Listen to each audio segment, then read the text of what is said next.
Welcome to SimPlay Motorsport here for the season finale of the Pro-Am Championship. 12 weeks of racing are now coming to an end. It's been a fantastic season of battles from everybody out there on the track. What a championship it has been, especially if you are Richie Michelle and the Team Richie Corsa team. They have been absolutely fantastic. And yeah, just what a championship it's been. We end here at the Donington Park Grand Prix circuit, home of SimPlay Racing, or SimPlay Motorsport, should I say, with the SimPlay straight and everything. It's a beautiful track. Obviously, our adopted home, our original home is the Daytona Road Course, but we don't have that, sadly, on this platform.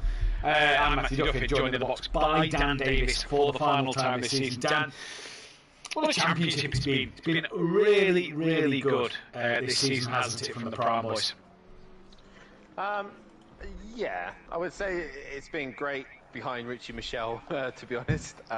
He's been quite dominant this season, I would say, especially in the the mid-season. He's been very the man to beat, and no one's really been able to get near him. But other than that, we've had some brilliant racing throughout the season. It's been interesting as well, with no real rain threatening this season as well, which is a big shock considering we're in the winter months.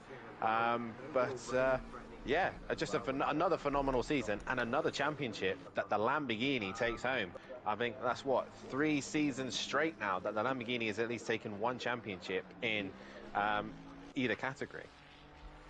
Yes, it is a phenomenal championship, phenomenal season. Hopefully you can all hear me now. Hopefully that is you're a bit quiet. Better. Yeah, I just changed the settings. Didn't realise I was on the mic. I know the problem. There was apparently an echo, and I've been playing the PlayStation with my eldest son today, and that is why. I'm just going to turn Dan up because Dan's apparently quiet, and then I'm just going to adjust my mic level.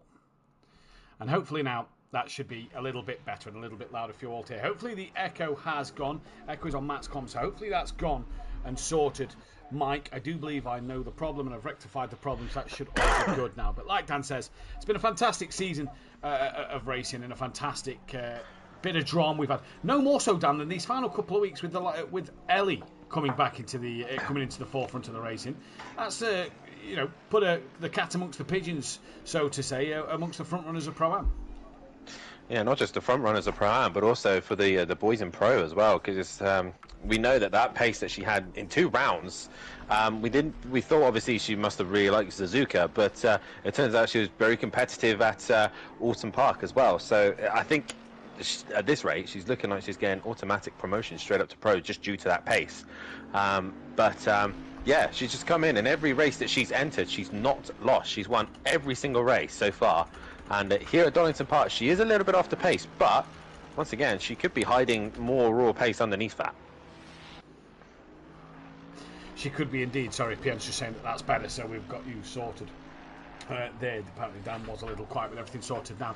It is raw pace, and it's going to be interesting to see what she can deliver in the Pro Series next season. That is for sure. We should have out there on the grid at the moment 23 cars. There's 2 drivers yet to be out there. I'm not seeing Ian Best, who is one. Lando Norris is probably the other one. And Lando Norris, I believe, is the other one, who is on a Race 1 ban, so we'll have to serve that. Obviously, in Race 1, he was able to join the practice lobby, but has decided not to for this evening. Practice is over as Monkey Boy enters into the pit lane. Here is Darren Bell, who was on an invalid lap time, and we get ready to go on the grid, Dan, for the final time this evening. The GT4 penultimate time. Apologies, yes, we've got the race coming up a little later on. GT4s was fantastic last night. It's going to be a great night tonight. Obviously, a little harder to overtake. We know that the British circuits always provide a bit of drama. I think bar Silverstone, they're all tight, not as tight as Alton Park, but a bit trickier to overtake than a normal circuit. And this is where drivers now have got to be a bit patient. Find an opening here, because none of these corners, apart from maybe the hairpins, are corners you can really send up the inside. Well, if you actually look at the option of British circuits that's available on Assetto Corsa, we've got Silverstone, Snetterton, Donington, Brands Hatch and Autumn Park, and in that actual order, I believe is the hardest in overtaking. Obviously, Silverstone, there's loads of opportunities to overtake around there.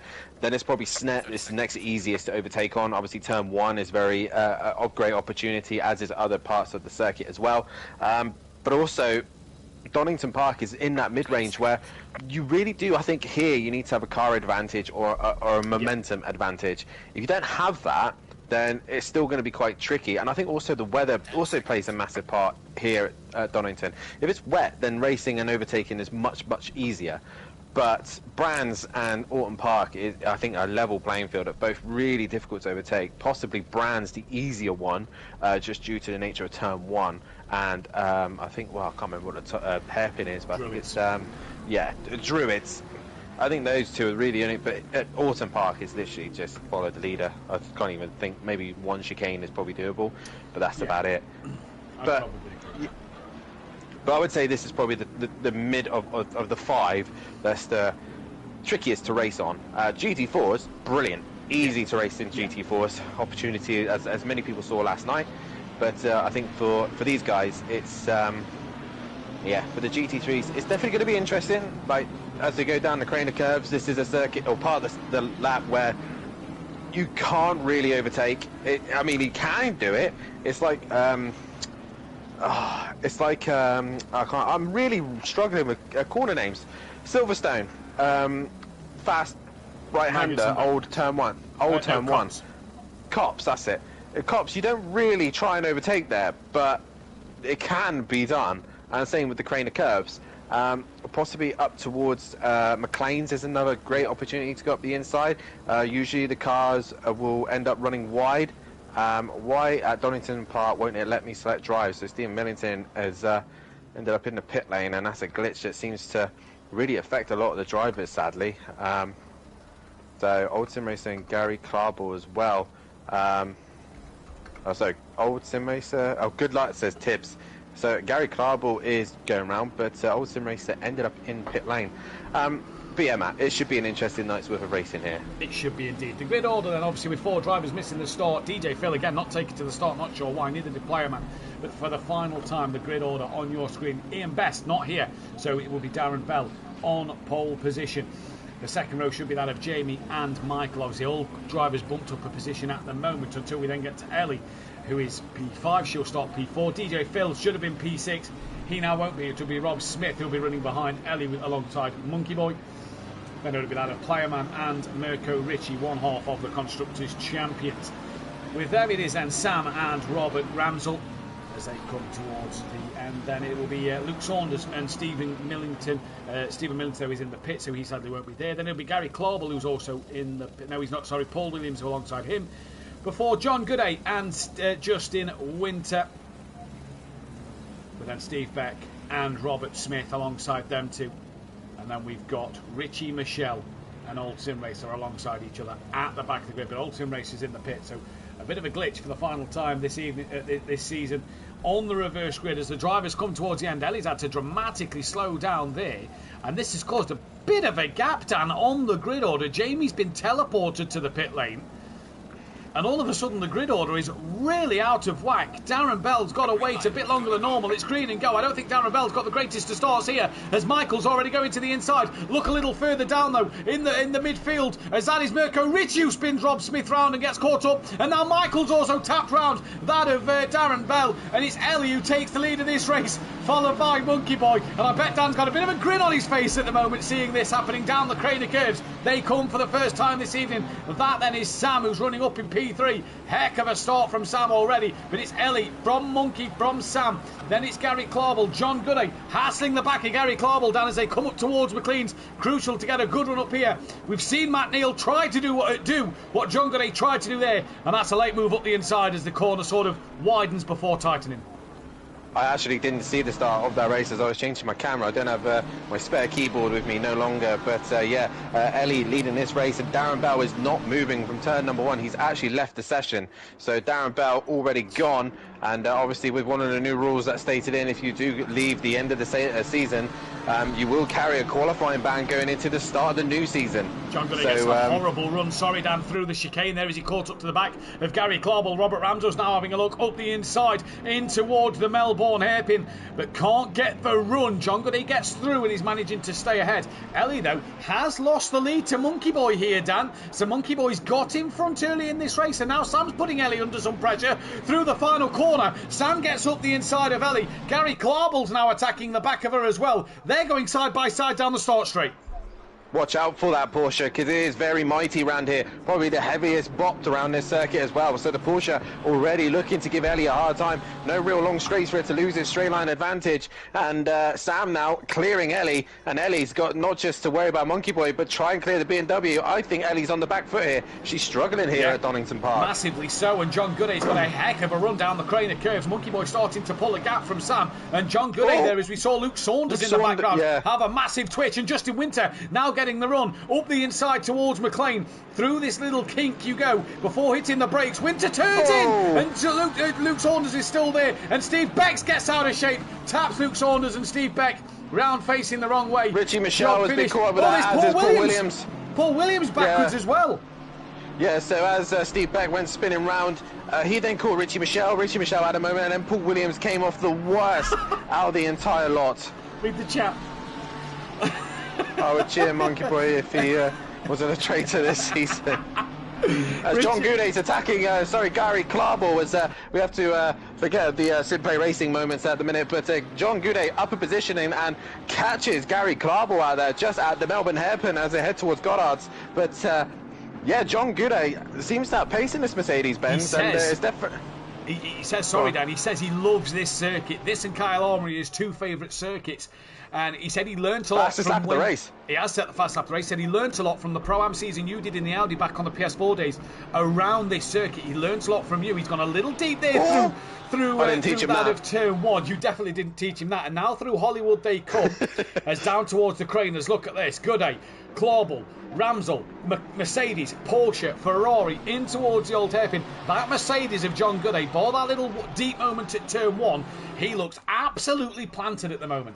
Ellie's attacking Sam, so Sam obviously trying to defend the inside as they head up towards McLean's, but Ellie's looking to come back at him, but Monkey Boy now needs to start extending that gap as best he possibly can. I might take everything back if he actually manages to win a race tonight, or even at least stay on a podium, but Ellie now is starting to become a little bit under pressure now from John Gooday as well. She wants to try and clear that BMW, but Sam, throughout the end of this season, has been driving brilliantly in that BMW, and he's now kind of trying to keep back the one driver that's not lost a race this season since he's entered, and at the minute she is breathing down his neck.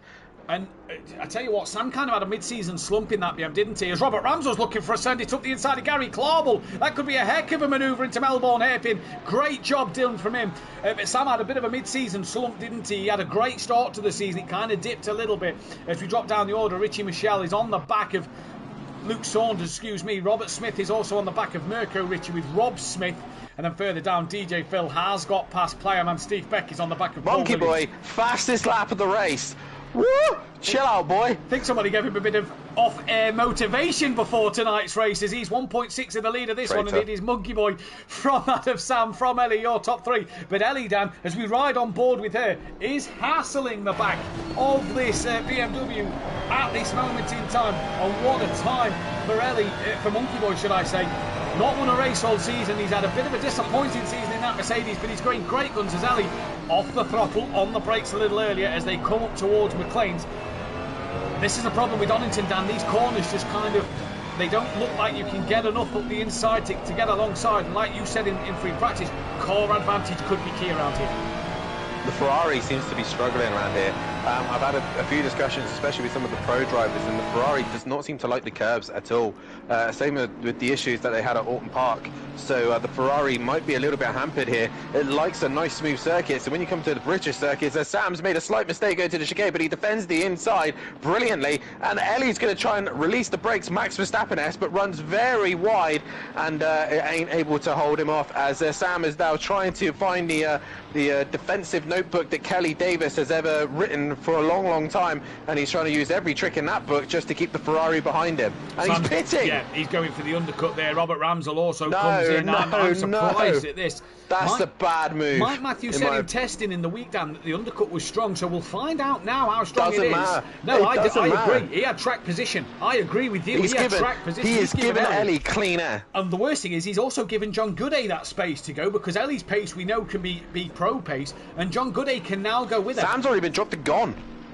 Let's wait and see. Let's wait and see. Monkey Boy kicking up a lot. That was quick. Robert Ramsell was right behind him. He's been and gone.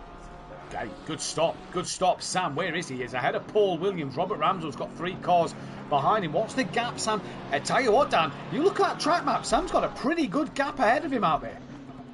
Yeah, he's got quite lucky there, if I'm honest. Very lucky. It's very easy to end up dropping into a middle bit of a scrap, but Ellie's now going to be trying to focus on Monkey Boy. If I was Monkey Boy, I would just extend the stint. If you're out in front, you want to extend it for as long as you possibly can to see what is happening around you, and then basically play on what's happening with the gaps and stuff. But 473, that is Jamie, who I've just heard off. We're watching the fighter player, man. Just heard a car off. Exeter McLean's, that's Jamie in the gravel, well out the way. So that's one that Sam's not really had to clear, and Robert Ramsell and Jamie make contact. And Robert Ramsell there, he's like, again, that's the issue. Jamie's hit Richie Michelle. Wow. Jamie has hit Richie Michelle as returning back onto the track, and Richie Michelle has got more damage on the front end of his car. Yeah, that's so huge. He's just repaired that. This is Gary Clarball's great chance to come in and stop, but I think that Sam may have given Ellie the great opportunity to be released and chase Monkey Boy. The gap was 2 seconds as Sam pitted at the line. A lap later, Ellie's within 0.7 of a second of Monkey Boy.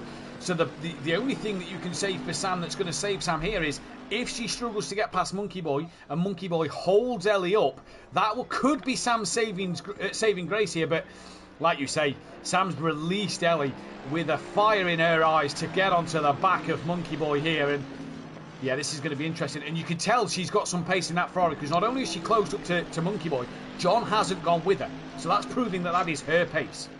Yeah, so what Monkey Boy needs to do now is, one, not look at his mirrors continuously, because that's the easiest thing to do, just stare in your mirrors the whole time. And he's done that already by going deep into the chicane. But he needs to make that Mercedes as wide as possible, and Ellie then had to check up and touch the brakes because she had such a good run, and Monkey Boy's having such a terrible run that he ended up going wide. But if I was Monkey Boy right now, I'd be reacting a lap later to what Ellie does. Yeah. Make her pit first and then come in after. Yeah, I agree at this moment in time. He's pitting? No, he's not. No, he's not. Strange angle out the final corner. Yeah, that's either a dummy or he's messed up his exit of the corner there. Ellie's getting out the dirty air and having a look. Sorry, go on. In this scenario right now, obviously Ellie's now caught Monkey Boy. If Ellie had been smart, she would have pitted and obviously got that clean air once again. But Sam at this stage has now realised they're now fighting. Yeah. So yeah, his strategy went from poor to now possibly a great opportunity as Monkey Boy, him, isn't it? That's the thing. Is for Sam, and the bonus for Sam was he had Steve Beck and Paul Williams, 2 other drivers from the FBR stable, just behind him, meaning that Sam could say to them guys, "Look, don't attack me. I'm on for a podium here. You guys have still got a pit." Gary Clarball is on the back of Robert Ramsell after the pits as well, but Ellie at the moment 2/10 off the back of Monkey Boy. She is really pushing around the circuit. Yeah, but who are they dragging along? It is Monkey Boy aiding the fellow Greasy Bandits driver of John Gooday, who's just onto the back of them. You know, team boss, owner, he's now caught onto the back of him thanks to Monkey Boy holding up the Ferrari. And Sam at this stage has got to hope that no one gets in his way, and he's got clean air. There has been a car off just ahead. That, I believe, is Jamie once again. Yeah, he's just pitted. As long as he... Yellow flag 663, that's Michael. Michael's got huge damage. He's got damage. Has he been involved with Jamie? Possibly so. Ellie, what does she do? She stays out. These 3 are staying out, so they're going to be holding each other up, and this is going to play right into Sam's hands right now. Return to the pit lane there, Dan, and this is playing in Sam's hands because now John Gooday's come to play.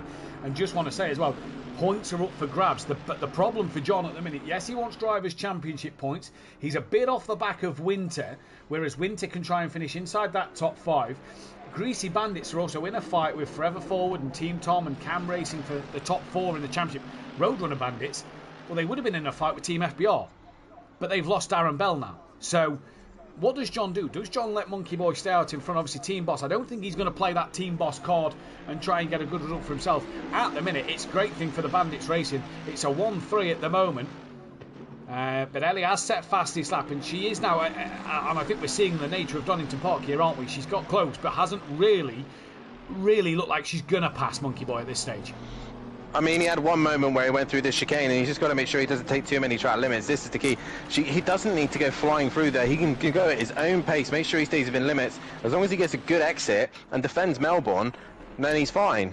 But that Mercedes has got enough grunt to stay ahead of the Ferrari, as John Goudet now is on the back of Ellie. He'll be once again, he's Sorry, go on. He needs to pit. Sorry, John Goudet needs to pit now, I think. I think so. The other thing that Monkey Boy needs as well is he needs John Goudet to really put pressure onto Ellie, but that's not going to happen. Ellie's in the pits. Back down to Gary Clauble, though.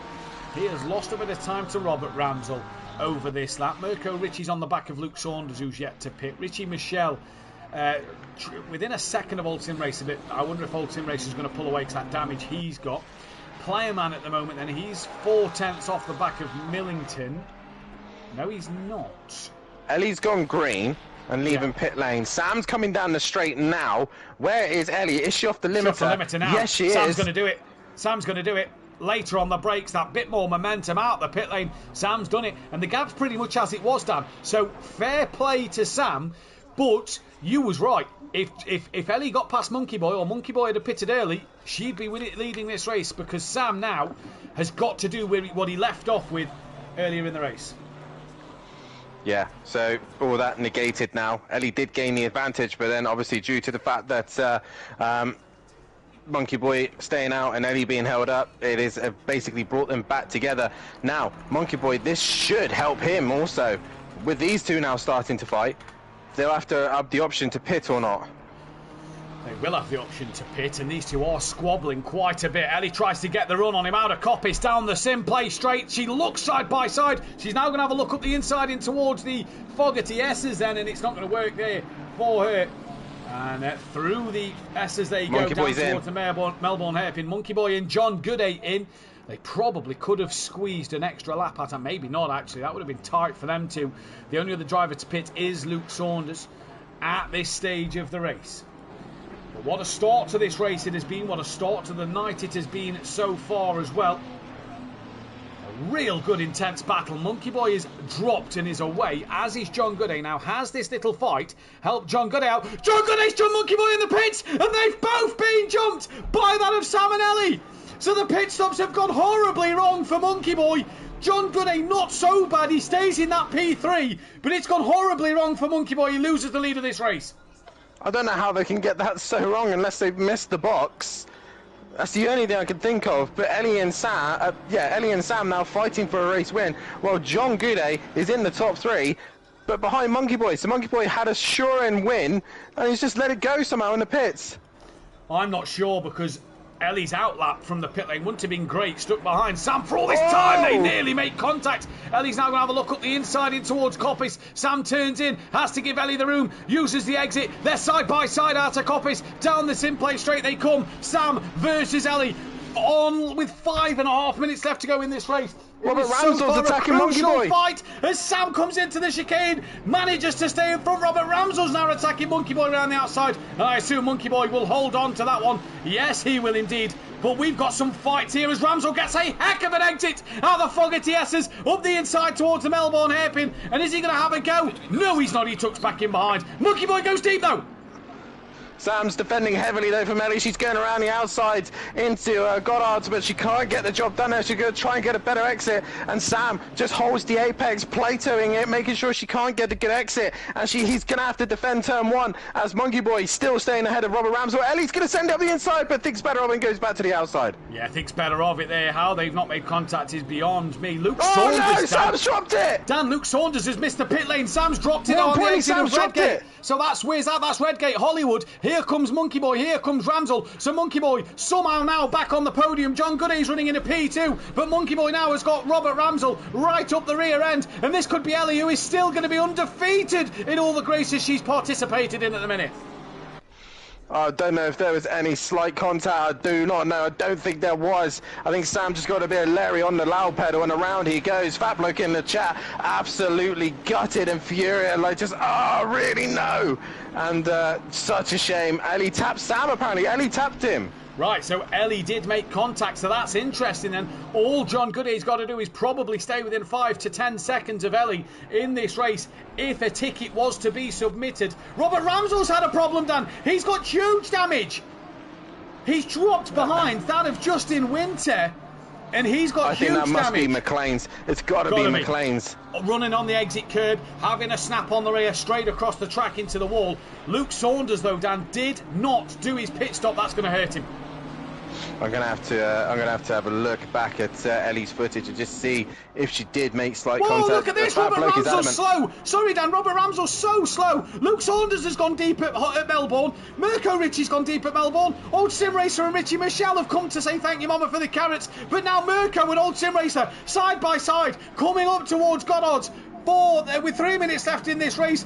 Mirko Ritchie holds the inside line, and somehow none of them 5 have made contact. Unreal at the moment. Robert Ramsell into the pit lane.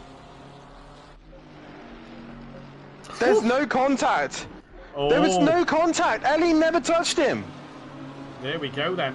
I'm on board with her. There was no contact. She lifted. Just as Sam was having his moment, he'd gone all on his own. There is no actual contact. Well, there we go then. So no contact from what Dan can see. The Fat bloke in the chat, sorry, saying that there was contact. Fat boy, they're all the same. But it is some great racing. This is what Donington Park brings us as Old Sim Racer now on the back of Mirko Ritchie. John Gooday, if anything's, brought that gap down under 2 seconds. Sam still within a second of Monkey Boy. That's for a podium. But Luke Saunders, what's he cost him here in this race? Will probably be P19, depending on Robert Ramsell. At the moment, Mirko Ritchie defending for his life from Old Sim Racer, who could get, Dan, second in the championship tonight. We know Dennis Hansen. Yeah, indeed. And Dennis Hansen, not here, sadly, but Richie Michelle got major damage as well on his car, and he's just been trying to survive. Old Sim Racer there, and I'm sorry, Fat Bloke, but I've just watched the replay, and I've been on board with her replay multiple times and tried to see every angle. She makes no contact. She lifts as well. She makes a slight lift, which doesn't allow her to make contact. If I saw contact, I would openly say that there was, but I cannot see any form of touch whatsoever. To me, it looks like he dropped it all on his own. It'll be interesting to see if anything comes in.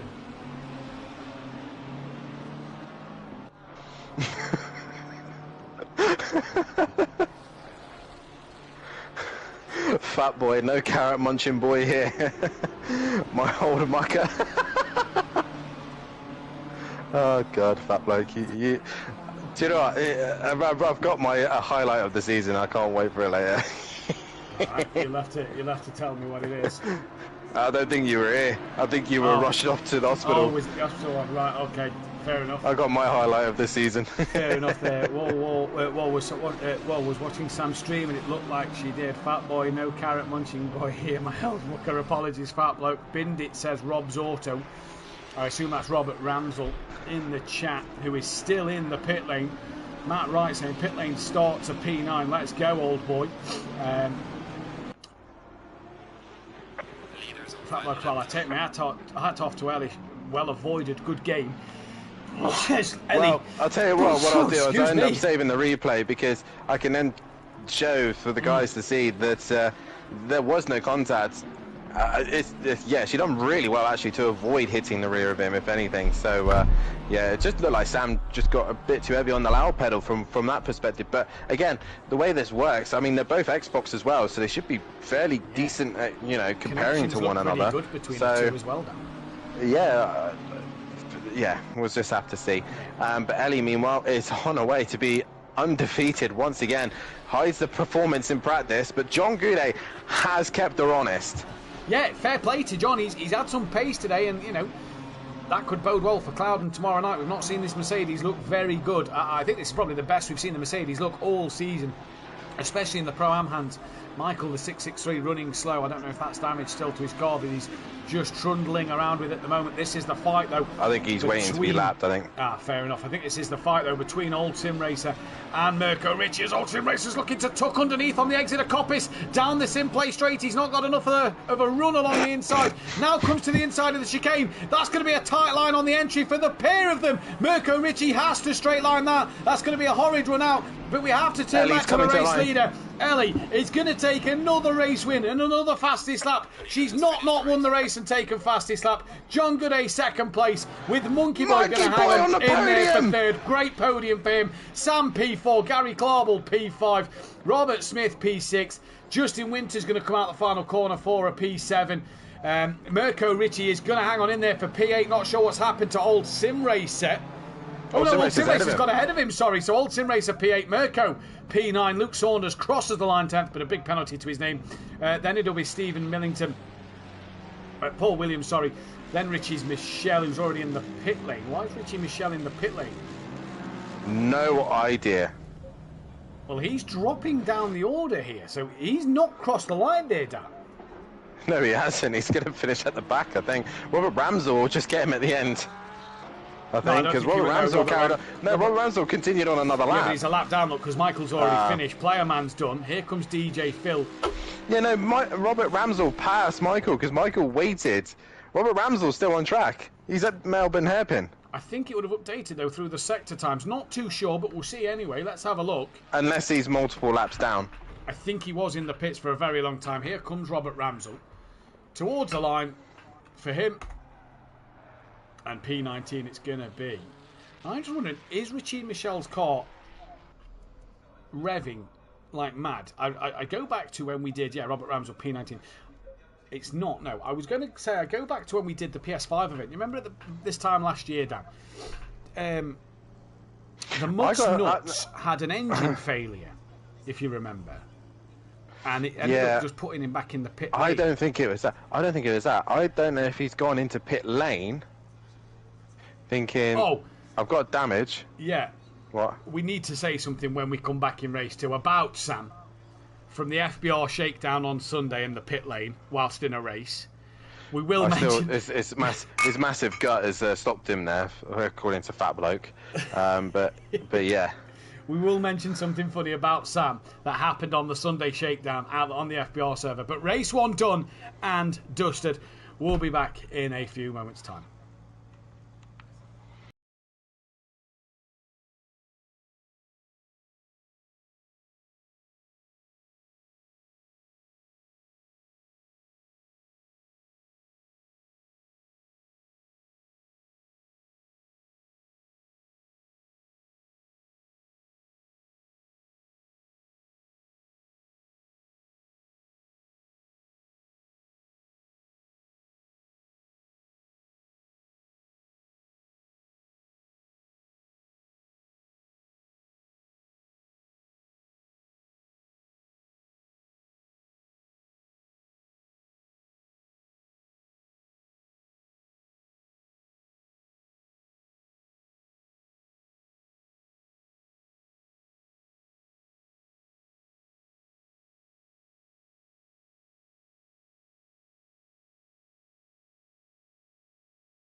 Welcome back into SimPlay Motorsport here for the first qualifying of the evening, and for the final time of this season.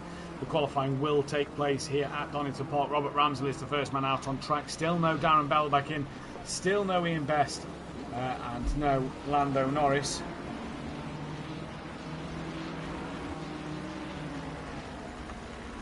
In this qualifying session, but down after an exciting and exhilarating first race here today. Obviously, we know a lot of the championship has been decided by Richie Michelle and the Team Richie Corsa drivers. Plenty of places, though, up in store and up for grabs this evening. The likes of Old Sim Racer and Robert Smith both move ahead of Dennis Hansen into second and third place. Justin Winter moves up to fifth. Steve Beck is now sixth. John Gooday is seventh. He's also fighting for a top 5 spot. With Gary Clarble in 8th. Paul Williams 9th with Steve Millington 10th. Sam's up to 11th with Luke Saunders. Robert Ramsell, Lando Norris, Mirko Ritchie, Playerman, Monkey Boy, Casper Olin, Brian Craig, Francisco, Rob Smith, Ellie moving up to 22nd ahead of Kieran Argent. Then it's DJ Phil tied with him. Michael, Cranky Duckhead, Fat Bloke, Jamie, Darren Bell, the Jackal, Matthew Hicks, Graham, Ian Best, Dean Vigas, Lucas and Dean Wisocki. And in that Constructors' Championship again, places up for grabs in the Stage 2 Motorsport boys will be looking for their second place to be confirmed. I believe it is confirmed now. Not quite yet, mathematically not quite. But Team Richie Corsa lead from Stage 2 Motorsport from Team Dane Train, Cam Racing, Team Tom, Greasy Bandits, Forever Forward, Team FBR, Roadrunner Bandits, McLaren Racing, Team Mello, Naval Racing Team 2, Speedy Gonzalez, Wind Up Motorsport and the Greasy Bandits Junior. Someone said we need an Xbox versus PlayStation thing. I've done it. Xbox have won the championship by 5,143 points clear of PlayStation drivers. That has been won a long time ago. Ferrari obviously won the Manufacturers' Championship a long time ago. Ginetta still second in that Manufacturers' Championship, so fantastic to see. A lot of stuff happening in the Discord at the moment. Good evening to Peaceful Stepdad as well. Robert Ramsell, though, down at the moment. Provisional pole comes round for his second flying lap of the session. And let's see, does he improve? He does, back to the top of the timing screens. Yeah, a lot of drama going on in the Discord, and I don't quite understand why there's so much drama. For a race that was very good and dramatic, and firstly, to the top 2 was clean. I'm not sure why there's such drama, but either way, the 2 Cam Racing boys are at the top of the session at the minute. It's looking like it's going to be an interesting one for the final race here tonight. Richie Michelle were a bit on the back foot after that first race, but everyone really close to one another. The top 10 all the way down to Paul Williams, 6/10 separating them at this stage. So anyone at this moment can take pole as Richie Michelle crosses the line and goes and does a 27.1. So that extends the gap a little bit more.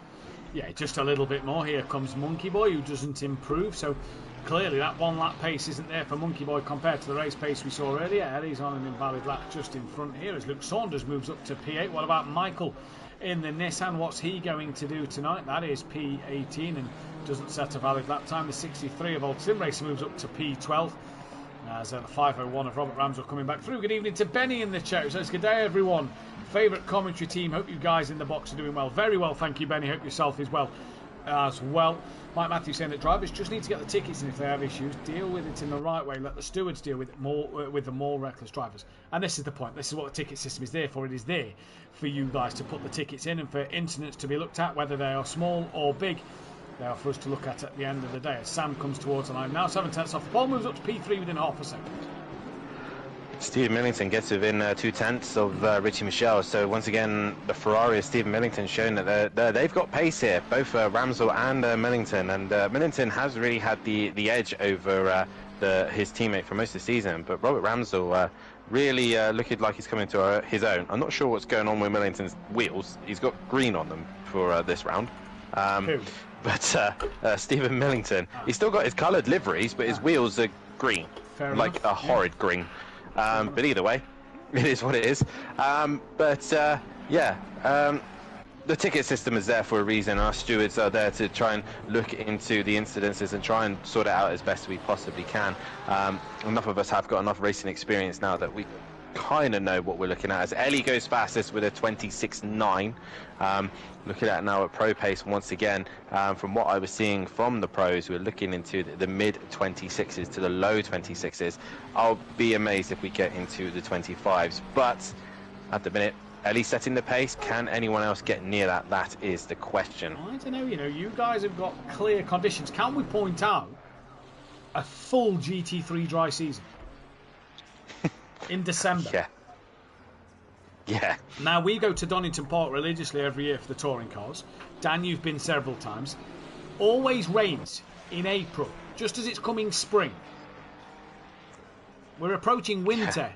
Winter's technically at the end of this month, next at the weekend, in fact, and yet it's not rained all season. Pro looks sunny tomorrow, so bonkers championship this season.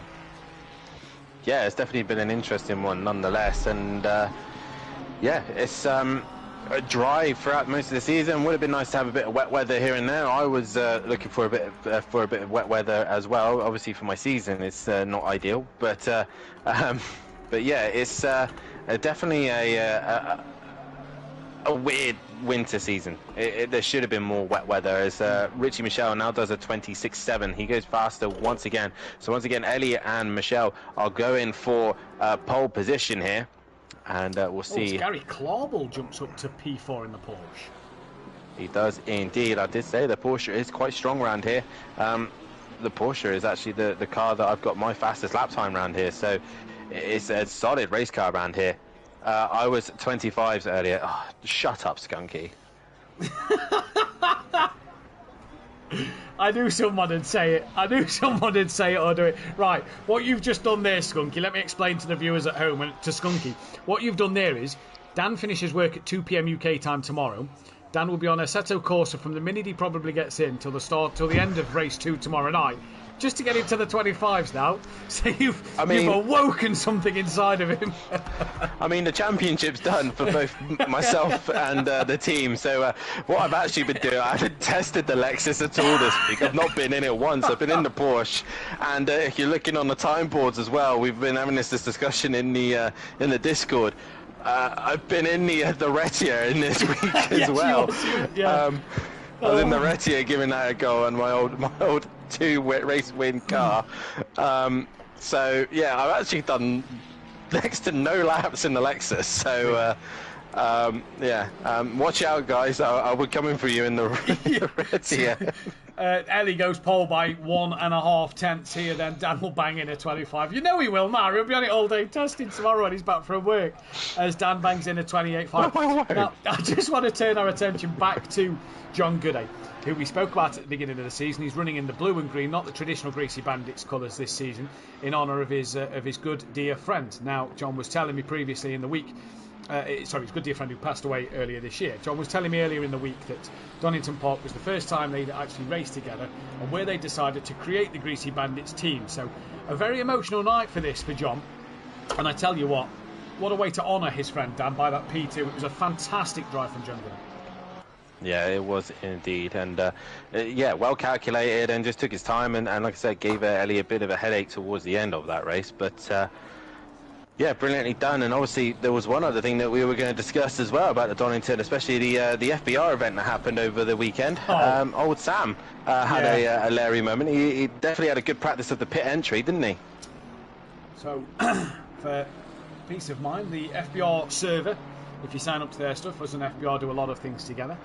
They did a Sunday shakedown to fall in line with what we was doing in the championship. So away for 2 20-minute races, randomised grid, for you guys to be able to test setups and things, and maybe run something a little different, maybe even run a different car if you wanted to. Sam decides to exit the excuse me. Sam exits the final hairpin of Goddard's and decides then to get a little leery on the loud pedal and peaceful pirouette, if you will, elegantly into the pit lane.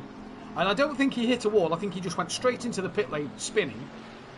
What makes it even better is by the time he drove through the pit lane, because he obviously didn't mean to do it, he got a stop-go penalty for speeding in the pit lane. In a race that needed no pit stop. Me and Dan had a front row seat to that, as did I think Clouden and maybe Michael. It was a fantastic pit entry. Yeah, brilliant. Eddie's just done a 26.3. Yeah. 4 tenths quicker than Richie Michelle. Excuse me. See, Skunky says in the chat now, Dan doesn't know how not to be competitive. I mean, excuse me.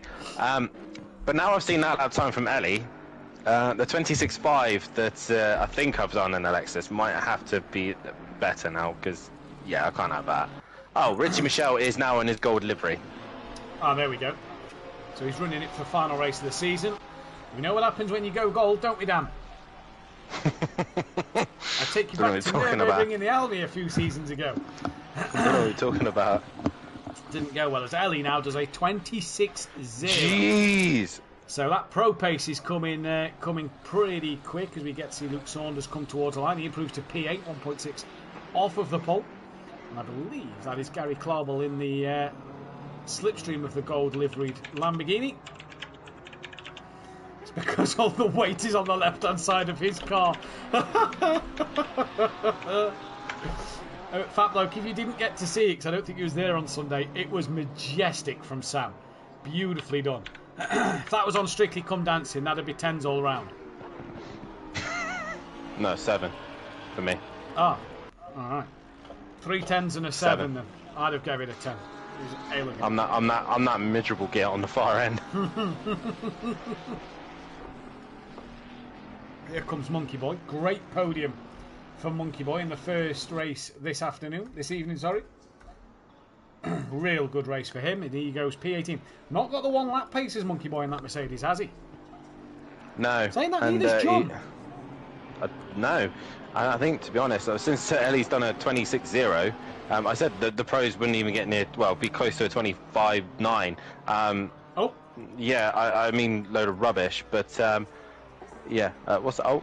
Well, John is well off the pace and will not get a lap time in. He clipped the grass coming down the start straight and spanned the car. Not sure why he was on the grass in the straight, but he's down the order P12, so he's going to have one heck of a race to make some time up here. Here comes Richie Michelle in the gold livery out the final corner. And what lap time is he going to put on the board? I wonder. A slight improvement, couple of hundredths, nothing more than that. The 99 of Monkey Boy will then be the next to come to line and will be the first to finish qualifying here, Dan. So what can he do? Yeah, what can he do? Sorry, I was just reading through Discord. I didn't even listen to your question then. Just about what Monkey Boy could do, really, in the on his well, not much, to be honest, not much. He shows some brilliance at times, but majority of the time he's yeah. Just yeah. As he comes out of the final corner, it's a very good he's pole. third from last. 6 seconds. He stays third from last. 16 thousandths of a second. That's what you get for being a traitor. I reckon, Skunky, that is a high possibility that Dan could be ringing in sick tomorrow to get into 24s now. Because if Ellie's a 26.0, Dan's going to want to try and find a 24.9 at least. I don't think the Lexus could do a 25, to be honest. I don't think it's in it. You heard that, Skunky. You don't think he's in it. Dan's took 9 out of the 12 pole positions possible. There's 13 poles you can take in a season as Gary Clarbel bails on his laps. That's going to be it for qualifying Ellie. Well, every fastest lap, every race win, every pole position since she's been at SimPlay Motorsport in every race she's taken part in. So well done to her in this. And Gary Leach calls me a sweat. Yeah, exactly. Exactly. I can't afford to take a sickie, Skunky. It's Christmas, you know. You definitely can't.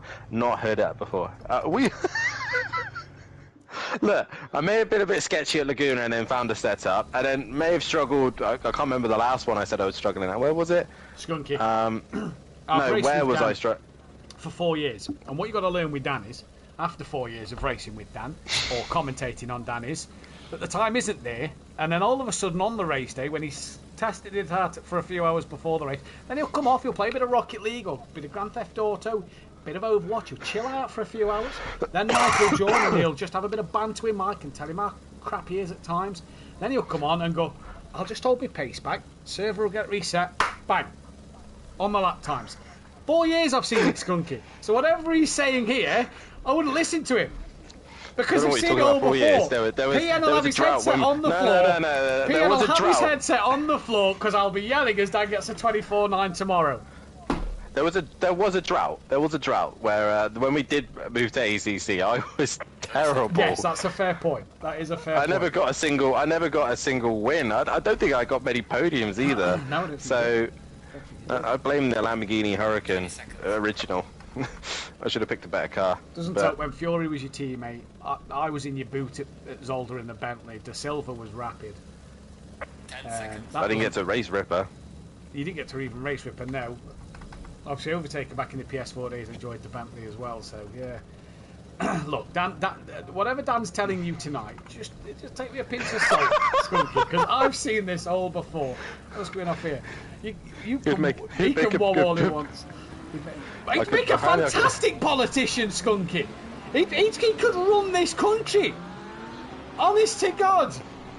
You gotta take him with a pinch of salt. You know, oh, not get a 25. Oh, you know, but struggle to get out the 26s. Bang! Lap time tomorrow. You've heard it here first. I'm calling it now. At 9 UK time on the 18th of December 2024, Dan Davis will be a low 25, if not a high 24, in qualifying tomorrow. You got to be kidding me. At low 25, now you're chatting rubbish. Qualifying, I've called it, I've just called it. Well, you wait and see. What he's now going to do, Skunk, is he's going to ignore everything we've said, not test, and just wing it. To be fair, I'm not even going to qualify. I'm going to start from the back. See? See what I mean? You got to take him. He's good at the mind games, is Dan. I told you, I was tempted to start from the back. If he was a boxer in a press conference... Go setups, Lexus, Donington Park. What's the lap time they've done on PC? Oh, I've already beaten theirs. See? See what I mean? Oh, you see what I mean? Skunky, hey, all that GT4 with me and Friedman and O'Reilly and all that. Yeah, we tell you what we're doing and we're honest. With Dad, I'm doing this, but come Thursday, I'll be 2 seconds a lap quicker. How do they take old hairpin? That's what I'm struggling. He'll be analysing videos. He'll be watching inch per. Why does everyone drive in cockpit view? It's the most ridiculous view. You can't see anything. I bet it's the most realistic view. Is it rubbish? I was gonna say something else then. Oh, so that's what they do there. Okay. Anyway, on to Pro Am. That's what they do here. I've just found 7/10 of a second in one corner. Not jot that one down. Right, they're into Melbourne hairpin for the final time on the formation lap. It is Ellie from Richie Michelle. Oh, dear me. It's a British circuit as well, don't forget that.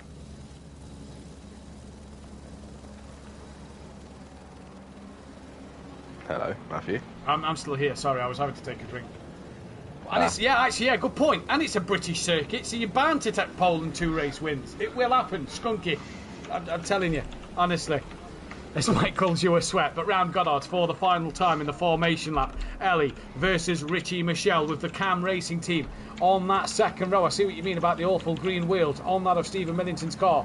And for the final time this season in Pro-Am, we are green and go, and Richie Michelle looks like he gets away pretty just a little bit better than Ellie, but Ellie's managing to do it onto the brakes into turn 1. The Cam Racing boys squeezing each other through that of Redgate Corner. Now towards Hollywood, we drop down to Mirko, Richie and Sam side by side through Hollywood. Now Sam gets through past Mirko at the top of the Craner curves. Lovely move that.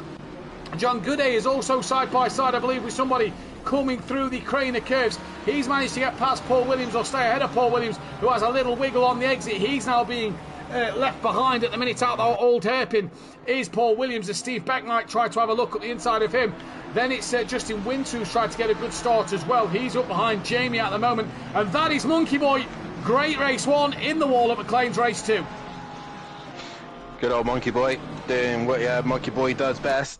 Absolutely bottle it at the start of a race, and away we all go on the first couple of laps. I was too busy typing up the somehow already the tyre wall was already gone.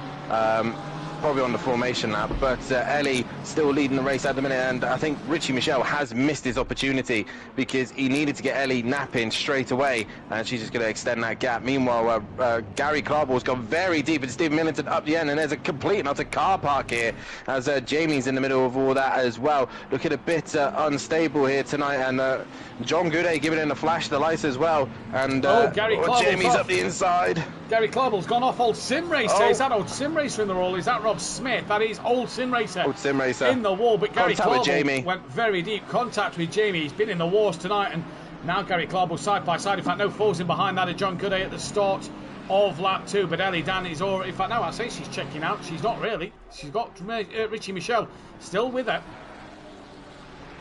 But John Gooday, he's the one to watch now on the back of Jamie. This one's going to be interesting to see indeed. And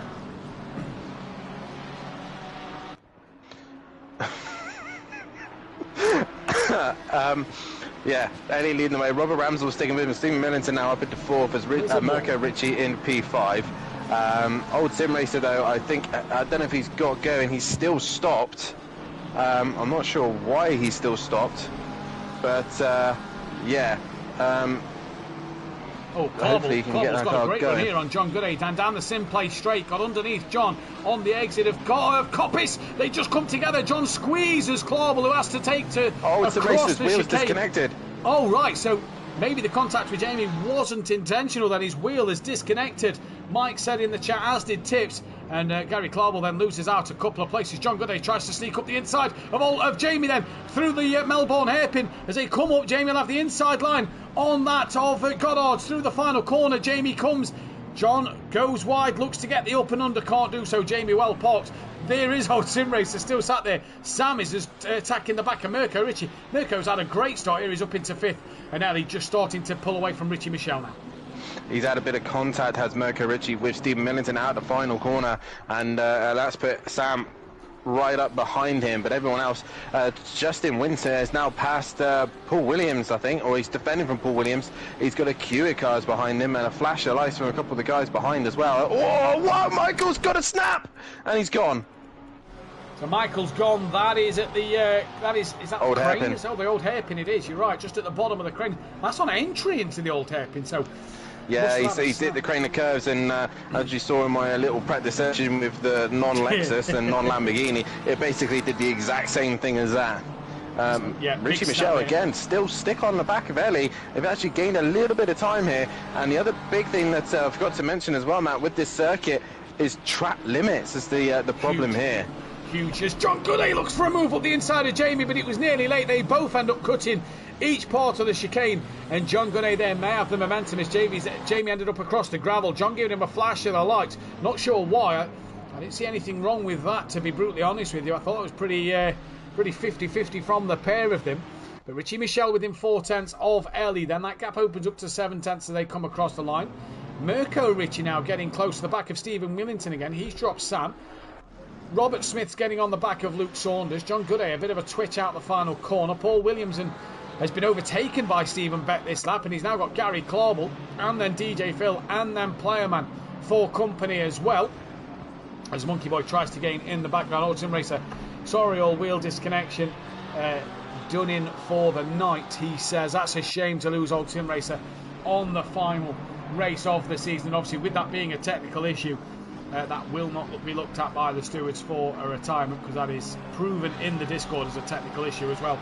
Does count as a race start from them, but unlucky there to Old Sim Race, who's had good pace. Gary Clarball, though, now looking to make a move on Paul Williams.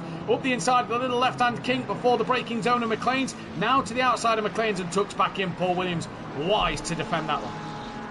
Yeah, and then just ahead of them, Steve Beck having his own moment through McLean's as well, so they get right onto the rear wing of the BMW, but Paul Williams has gone wide, and once again the grip of the Porsche kicks in, and he's going to be on the outside coming to the S's, but Paul Williams probably will think better of it to fight the position. Yes, he does, and Gary Clarball gains the position, but he's gone deep in the chicane, but manages to pick it up.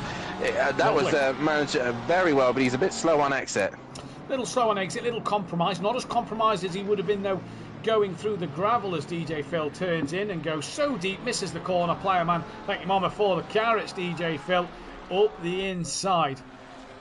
He goes as Richie Michelle just loses a little more time. Still on the back though, Jamie and John Gooday. These are as close as ever. And then there is Justin Winter, gaining on the back of the pair of them at the moment. This is the closest fight on the circuit. In fact, no, it's not. That is the DJ. In fact, DJ Phil's just been overtaken, so we'll keep eyes on that. But Jamie and John at the minute, closest battle on the track so far. What a night's worth of racing this has been. Luke Saunders and Robert Smith is close together as well. So the two BMWs fighting out, and Richie Michelle once again has brought the gap back down to Ellie. So the two at the front could possibly be fight. Yeah, it could be Evelyn Flone and could be the leading duo possibly when they go to the Pro Class next season. Yeah, could be an interesting one to watch in the Pro Class next season as they come in towards the Fogarty S's for the fourth time of asking in this race. Yellow flag, that is obviously for the old sim race. Ellie's got a poor run. Richie Michelle's through, Dan. She's got a horrible run through, and I wonder if she took a bit too much curb and has slowed down maybe, because that is the worst area for the track limits. Old sim racer says it possibly will be terminal for his wheel. I mean, we got the first ever yellow flag for pretty much the whole race. If we had a safety car, I'd probably be deployed right now to get rid of that Ferrari. But it's going to be stranded there, and it's going to be difficult to overtake in that final few corners. But Ellie losing the lead of this race and leading it to the leading gold Lamborghini. But gold has always been a curse.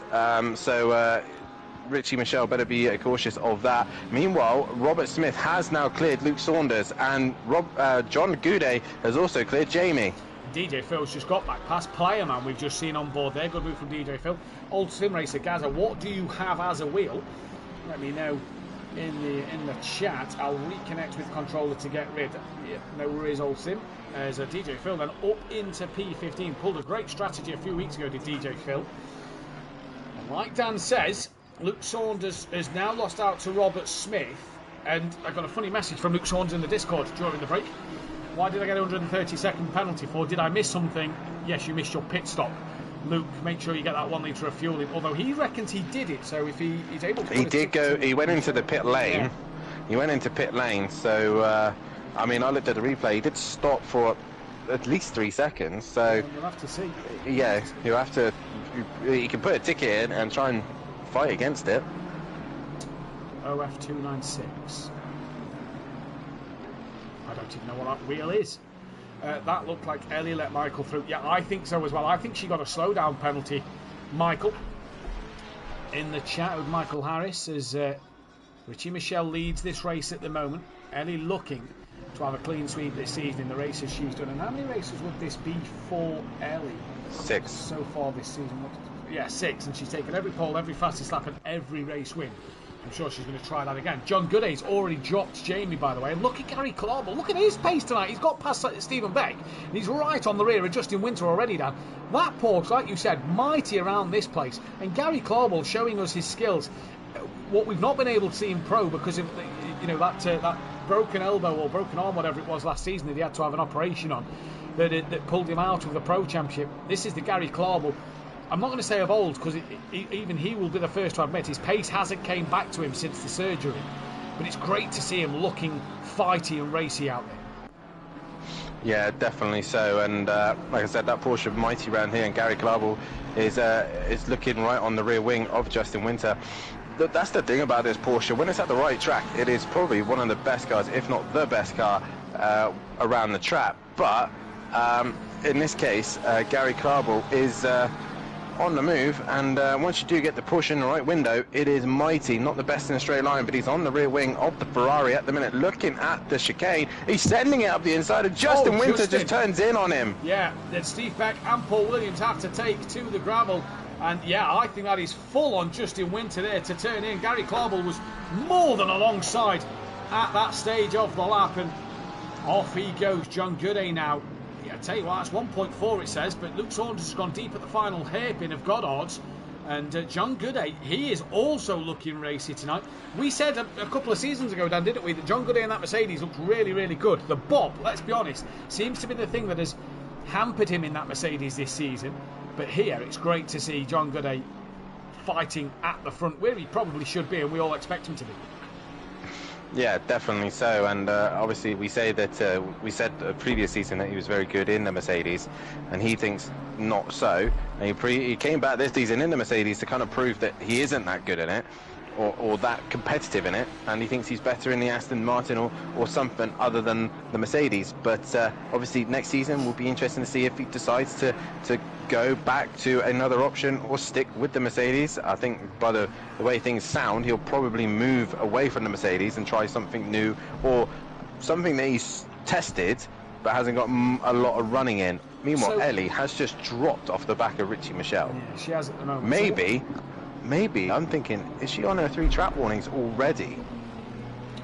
Possibly so. As John Goodey gets past Luke Saunders, looked like he's had to slow down through the chicane to get rid of a track limit warning. So he's now had to go slow. She's not. Okay, so Ellie is not on her final. She's not even got one. She's not even got 1 strike. So, yeah, that's interesting. That's interesting. We'll have to wait and see then what's happening with the pace there. Mirko Ricci gaining once again to the back of Stephen Millington. What I was going to ask you, Dan, was with John now choosing the Mercedes again, has he had to relearn that car because of the BOP? Not necessarily. I think he probably already got it in hand and knew what he needed to do. It's learning old mistakes and old habits from driving another car. That's the problem from jumping from car to car. I mean, you stick to one car and you know it, you feel comfortable and you can race it and you know exactly how it's going to react. You've probably done enough laps around most circuits that you can understand where a car is good or bad. Take, for example, me running the Lamborghini. Know it very well. And as soon as I come away from driving the Lamborghini, I move to a front engine car and have to relearn how to drive a car that understeers a lot. Yeah. So it does take a bit, as Old Sim Racer has got back into the server. So maybe possibly going to go out and have some fun, at least on track, and try to get some lap times around here in Donington. But that's a massive shame for him. Yeah, but at least he's got back in the server. Good to see, especially if the wheel's working. We've got Justin Winter now on the back of Paul Williams and that of Steve Beck. That was obviously, was that after the incident with Gary Clauble that he's lost a lot of time? Gary Clauble 17th. Here comes Justin Winter. Great run through the chicane on Paul Williams. Is he going to pull out now to have a look to make a move down in towards the Melbourne hairpin? Yes, he is. Pulls out now, goes up the inside, and that is Justin Winter through. We've also got Michael on the back of DJ Phil, who's possibly going to have a look up the inside and can't do so there. Sometimes, Gunky, you sound like my dad.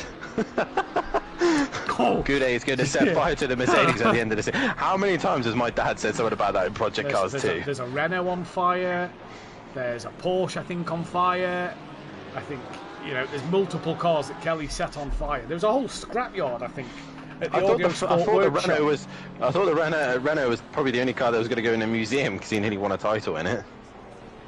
Oh, no, you're right. Yes, possibly so. What was he in before? The Porsche, I think, was going to go in a bonfire, wasn't it? Kelly's got several cars at the Audio Sport workshop that's out back, and have just, there's just the burnt shell of a car out there. Kelly's decided to destroy as Michael getting a lot sideways there, and DJ Phil across the grass, returns to track across the other grass. That's a little bit dangerous from DJ Phil on the rejoins there. He's got to be careful. One thing, if DJ Phil's listening to this stream, and I'm going to say this now live on stream, and Phil, if you message me, I'm going to tell you the same thing. Get on the wheel. Don't worry about being quick. The pad is costing you more than the wheel. Get off the pad, drive the wheel. Because you seem to be going further backwards than you are forwards on the pad. That's my message to DJ Phil. Skunky's Ginetta got burnt out last night. Meanwhile, while Kelly Davis is building a scrapyard, he's also building a museum for all my cars to go in next door to it. Did Scrap Heap Challenge coming back at the Audio Sport factory, isn't it? Eh? But with Kelly Davis's old... with parts of Renault and Porsche. What can we make out of this? Yeah. Right, today's challenge is... Make a digger with the remains of a Renault, whatever, Renault Sport Series R01, whatever it is, and a Porsche 911. Oh, dear. Scrap Heap Challenge, what a programme. Paul Williams still under pressure from Justin Winter, and he's just behind his teammate Steve Beck then. So, Old Sim Racer down in 20th place, still in the pits. Monkey Boy's on the back of Rob Smith. Gary Clauble on the back of Playerman as well. So there's a great three-way fight between Steve Beck and Paul Williams and Justin Winter, another pad runner. And obviously we're saying that DJ Phil should dump the pad and move to steering wheel, because we think it will aid him better than it will the pad. But other drivers are very good as pad drivers. Like, for example, Overtaker is a phenomenal pad driver. I take my hat off every time he runs it. Meanwhile, John Goudet, I just looked at his stream, he's right onto the rear wing of Robert Smith, who this season's had a very strange season. Very strange. Started so strong. The Hurricanes then came to Florida, which put him off for really 2 weeks, didn't it? And since then, I don't think we've seen the strong Robert Smith back. No, I think he just played the strategies better than anybody else, knew what he needed to do, and scored the point. Meanwhile, Paul Williams is attacking Steve Beck. He's going around the outside, going towards Goddard's, but Justin Winter's going to try and go around the outside with it. Oh, they've come together. Steve Beck and Paul Williams have come together. They're teammates as well. We're not at Autumn Park, we're at Donington Park, lads. And Justin Winter now splits the two Stage 2 Motorsport boys. Oh dear, that was very messy coming through turn 1 there between Winter, Williams and Beck. It could have been so much worse, but it wasn't to be. But back to Robert Smith, and John Goudet. John's just dropped off the back a little bit, and yeah, John, cracking night tonight. Robert Smith's pace hasn't seemed to improve much throughout the season. Like you say, early stages he had better strategy. Justin Winter's got Stephen Beck now. Everybody else's pace then seemed to come better, didn't it, over Robert Smith? He's kind of stayed. Yeah, he's kind of just, he hasn't really shone right through, and he just was struggling just to keep that momentum up from the start of the season. While everyone else improved, he kind of just stayed at a level playing field. Meanwhile, Jamie has joined this fight as Justin Winter's now leading this group of cars. Playerman's just now starting to creep onto the back of him with Michael and Gary Klarbel. But the gap to the front is still 1.1. That's come down a little bit, but this is your closest fight, as John Goudet still trying to hunt down Robert Smith. But Steve Beck there just deep into the Melbourne hairpin. That gives Justin Winter a chance to just pull away. Hello. Robert Smith was having a look. Sorry, Rob Smith was having a look on DJ Phil. Monkey Boy got past the pair of them. DJ's gone deep. Monkey went deep. Rob Smith's coming back. DJ Phil's twitching all over the place because it looks like he's I think DJ Phil's possibly running the D-pad here. Oh my days, nearly ran deep into Monkey Boy and Rob Smith. And this fight down the back of the pack. Well, Monkey Boy's come out of that with 2 places. Rob Smith has lost a place to what was effectively Monkey Boy now, and DJ Phil, and I just think it's the twitchiness of DJ Phil's car. Look how many times he has to turn that car in. Monkey Boy's dropped the rear. Oh dear. No words after that brilliant race one from Monkey Boy. He's on a podium, and now he's back at the pack. Yeah, and he'll know himself that the minute he joins the party afterwards, he's going to be in for a bit of a He's not going to join. He won't join at all. As John Goudet now is on the back of Robert Smith once again then. Really impressed with John Goudet tonight. Yeah, but we expected this. He seems to like Donington Park. He's learned a few lessons from a few drivers as well, so he kind of knows how to race this track a little bit. He's not really gained anything on Robert Smith in this part of the race. He just seems to just be lingering there or thereabouts. Can't seem to get any closer. Possibly the dirty air now starting to affect him. Steve Beck's gone very deep at the Melbourne hairpin. Paul Williams goes up the inside, but he'll have then the inside for Goddard's, and Paul Williams now is just going to be on the outside. It's a really awkward corner. Paul goes downhill. Such a wide berth there, so they didn't make contact at the same corner. I noticed that time. Paul giving him plenty of room that time to get through. But Jamie and Michael's come to play on this battle now. They have indeed, and Justin Winters disappeared. He started to pull away from him as well. John Goudet's dropped it. Oh no! Oh, just as I just looked at the screen. He's dropped it towards old hairpin. He's only going to lose the... Wow, God, that's how... Luke Saunders was way behind him. He dropped Luke Saunders. He's only lost the 1 place, but he's got it all to do yet again. Yeah, he's lost 10 seconds there. Oh, excuse me. But Matt, obviously, one thing I was going to come to you about, obviously, what we tend to do every final race of the season is obviously a quick recap of the season, which we've already done. But obviously go through moments this season as well. And obviously the first things first is a moment of the season for you. What stands out for these Pro-Ams? What's the thing that comes to your mind as Gary Klarbel's attacking Playerman as they come through Coppice and down towards the S's? Standout moment this season. Ooh. That's a tricky one. We obviously do this every year. It's Gary Clarwell. I mean, there's... great run on there we go. Playerman. Yep, done. And that is a great move done. I think Playerman had a bit of a moment on the exit there. But Gary Clarwell through. There's a few to talk about in this category, isn't there? Obviously, guys in the chat as well, if you have a standout moment of the season, I mean, there's honourable mentions. You can do honourable mentions and try and dwindle down to one particular moment. Jamie pretty much pushing Paul Williams out of the final corner as the two McLarens are going at it, and Jamie there, a little bit of a lag spot. He disappeared momentarily as old sim racer has managed to work himself to the end of the pit lane, so I guess he's just trying to deal with wheel problems. But John Goudet has already cleared... Sorry, John Goudet has already cleared Luke Saunders again. Yeah, he's rapid at the moment. I think one moment for me, Dan, Ellie at Suzuka stands out. Ellie's actually, sorry, Ellie is within 900ths of Richie Michelle. Jeez, we're watching all the other fights and Ellie's really gained on the back. I think Ellie on Richie Michelle at Suzuka, I think that was a cracking fight. Robert Smith's strategy at Bathurst, I think, was a significant moment this season. There's been a fair few things. Stephen Millington coming in late and I think surprising maybe a few people with his pace. Just a cam racing duo. The cam racing duo has been fantastic. Michael in the Nissan as well. I've been pleasantly surprised by that Nissan at times. Michael's had a few good races this season in that Nissan.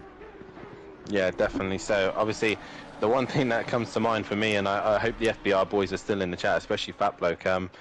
Obviously, Matt, you had to be rushed off to hospital, not for yourself, obviously for the missus and the baby that's due soon. Yeah, we had some Monza race, and Fat Bloke, when we had server issues and I was struggling to sort stuff out, we had a brilliant practice race, if you want to call it, and Fat Bloke was loving life there. And as soon as the server got reset, his life, his racing career kind of just dropped like a stone in water and just sunk to the bottom of the ocean. And from that point onwards, he was just the amount of McDonald's references that came out. I was in stitches by the I mean, the race was kind of dull and boring from Fat Bloke. His night was terrible for me. That will stick out for me this season. But a fair play to him to keep going, because his night was going from bad to even worse. And yeah, that sticks to my mind this season. I can imagine so. Yeah, I think. Yeah, for me, I think that Michael got a couple of podiums, didn't he? No, he's not been on the podium. He got a couple of fourths. He had 3 fourth places. That Nissan's pleasantly surprised me. You know, an older car, we know it's still got a lot of power, but that's pleasantly surprised me a lot with Michael this season. I think the FBR boys in general, we know Michael's a part of the FBR stable. I think the FBR boys all season have had a pretty good year. They've had some torrid times, but I also think they've all had a bit of an improvement year. Paul Williams getting out that Lamborghini into the McLaren seems better. Beck seems better. Sam's seemed to improve his game a bit as well. Yeah, it's got a key where he didn't pit. He chose not to pit. Oh, that was brilliant, mate. That was the best night of my life so far. I'm glad you enjoyed SimPlay this season. Glad you enjoyed SimPlay this season then, Matt, right? Because where would you have been without it this year? Wait, Justin Winter's dropped behind these guys. I've just noticed this. He was ahead of Steve Beck and he's ended up behind them. Maybe his own mistake somewhere. Then Carl looks pretty fine. Just wait to see it come down the crane. Let's get a better view. Yeah, Carl looks pretty okay. So maybe just had his own moment somewhere. Just going back to the leaders to watch, to see them two. Not really close enough. Michael just a little wide on the exit of Old Hairpin. It was great. And we didn't even get a percentage of anything that Dan said that night. No, he definitely wasn't loving it, let's just put it that way. He wasn't loving it. Richard Beasley racing in the chat. He's probably had a season to forget with everything that happened to the Xbox. His wallet's definitely going to have a season to forget, let's put it that way. Jamie's round, tapped the curve at McLean's. He's managed to keep it going on the grass. Sorry, that's at Coppice, and he gets back on. He loses out to Michael, and only Michael for the time being. Back to Ellie at the front. Stephen that Millington. all started back out in Kyalami, didn't it? The whole the whole in Xbox issues. Richie Michelle's gone a little bit wide. He's going to give a chance to Ellie up the run towards McLean's, and you're about to say that Stephen Millington and Mirka Ritchie's pitted, but Ellie right onto the rear wing once again. She has a slide as well. Big slide through McLean's there. Carried a bit too much speed into it there. Yeah, that was the night where Xbox users couldn't get onto Kyle Army setting up a new account over Christmas. Hopefully Richard Beasley will be back in that new year, and it'll be great to see Richard Beasley obviously back due to circumstances that are outside his control. For me, that was the biggest disappointment this season. I would have loved to see what Richard Beasley would have done in the Lexus. Yeah, that and O'Reilly's wheelbase. As Ellie looks to the outside of the Melbourne hairpin, trying to get the up and under, but she's got to open up that gap there really, because Ritchie's stop was long, quite long. He's lost out to John Gooday. I think he's changed tyres. Oh, really? It might have had puncture. It might have been suffering from a punch. We obviously don't know this. Monkey Boy's got damage to the front end of his car. Lovely. And Ellie pretty much pushing the Lamborghini. Obviously, the big, for me, the disappointments in Pro was obviously Beasley and O'Reilly. Obviously, nothing they can do. It's out of their hands. But Beasley and the Lexus and what he could have done with that, because Harris started getting the hang of it towards the end of the season, and O'Reilly just with his consistency. I remember trying to defend from him at Kyle Arm, and he's just there. He just did not give way. He just stuck to my rear bumper, and definitely something that I definitely missed in the Pro class. Pro-Am. I think that's great for O'Reilly as well, because it was races like where he'd outdo you. And if you remember last season, O'Reilly was in the Mustang, which came out the weekend of picking a new car. Didn't really do a lot in it, as most of the Mustang drivers didn't, because it was very new. But won the last race of the season at Valencia, last season out. Tuesday asked him... Old Sim Racer's got driving. He's working. His wheels working. Brilliant. Oh, brilliant to see Old Sim Racer on the track. And yeah, for me, I think it was great to see O'Reilly win that race. And then it kind of... we said that, what could he do in the Aston? And I think when he finally got the wheelbase working the first time around, we got to see what O'Reilly could do. Wow, was he on the pace straight away. He was indeed, and the scary thing was he was consistent with it. But purely focusing on the Pro-Ams at this stage, as the leaders now come through the start of the another lap, and right now I'd strongly start thinking of pitting, because there is loads of lapped cars around them. You've got them going downhill, and I think they're just playing chicken with one another at the minute and waiting for the first one to blink. And at the minute, Richie Michelle, he's just sitting there waiting for Ellie to make the first move, I think. Yeah, I'd agree with that. I'd agree with that indeed. If you were to talk about a driver this season, Dan, who's been the most improved in Pro-Am, obviously we've got the driver poll for anybody in the Discord to have a quick vote on, or to fill out the form. Please do that, guys. The Discord, to see who was, best pro driver, most improved, best Pro-Am driver, most improved, favourite car, as Ellie gets the up and under through Coppice. This is a great move, well worked. Richie Michelle is going to have the inside line coming down towards the Fogarty S's, manages to get it done on the brakes. Ellie wisely just going to wait for Richie Michelle, and look at that Richie Michelle, touring car-esque from the Italian. He could be a Fabrizio Giovanardi fan. Gets it stopped at the apex of the chicane. Who? And 3-time, 2-time touring car champion in the VXR racing car. Oh, yeah. Of the year. Not the Honda, then. No, don't be silly. He came back to drive the Airwaves forward with Matt Jackson as well. Anyway. But yeah, back to the action on track. Because the form, they pit together. They both pit together, so they're enjoying this fight. The form, please fill it out, because it massively will give us a bit of an insight to what you guys, and you don't even have to be a driver, even if you're just in the Discord, fill it out and see you can. You also get to vote on commentator, your favourite commentator this season between myself, Dan, PS5 Motorsport, and Yoshi. Right now, that is a very, very tight competition. Let's just put it that way. It's incredibly tight. Yeah. It's currently going the way of Matt 11, me 3. Yeah. Yoshi incredibly tight. Pien's got 1. Yoshi, I think, has got 1 as well. Ellie's having a long stop. That's tyres. Having a long She done tyres last time, didn't she? Tyres again, maybe. Richie Michelle has gone. But Robert Ramsell is going to jump her. Steve Millington might. Yeah, he will. He will, definitely. This might bite her in the bum, this will. I think this might bite her in the bum. Unlike the other week where she came out just behind Richie Michelle, she's now got to pass Millington and Ramsell. Yeah, so, this strategy isn't going to work for her, I don't think. Not round unless here. She's put too much fuel. Not round here. Interesting. Very interesting. We'll have to keep our eyes out for that. But yeah, most improved driver from yourself, Dan, Pro-Am.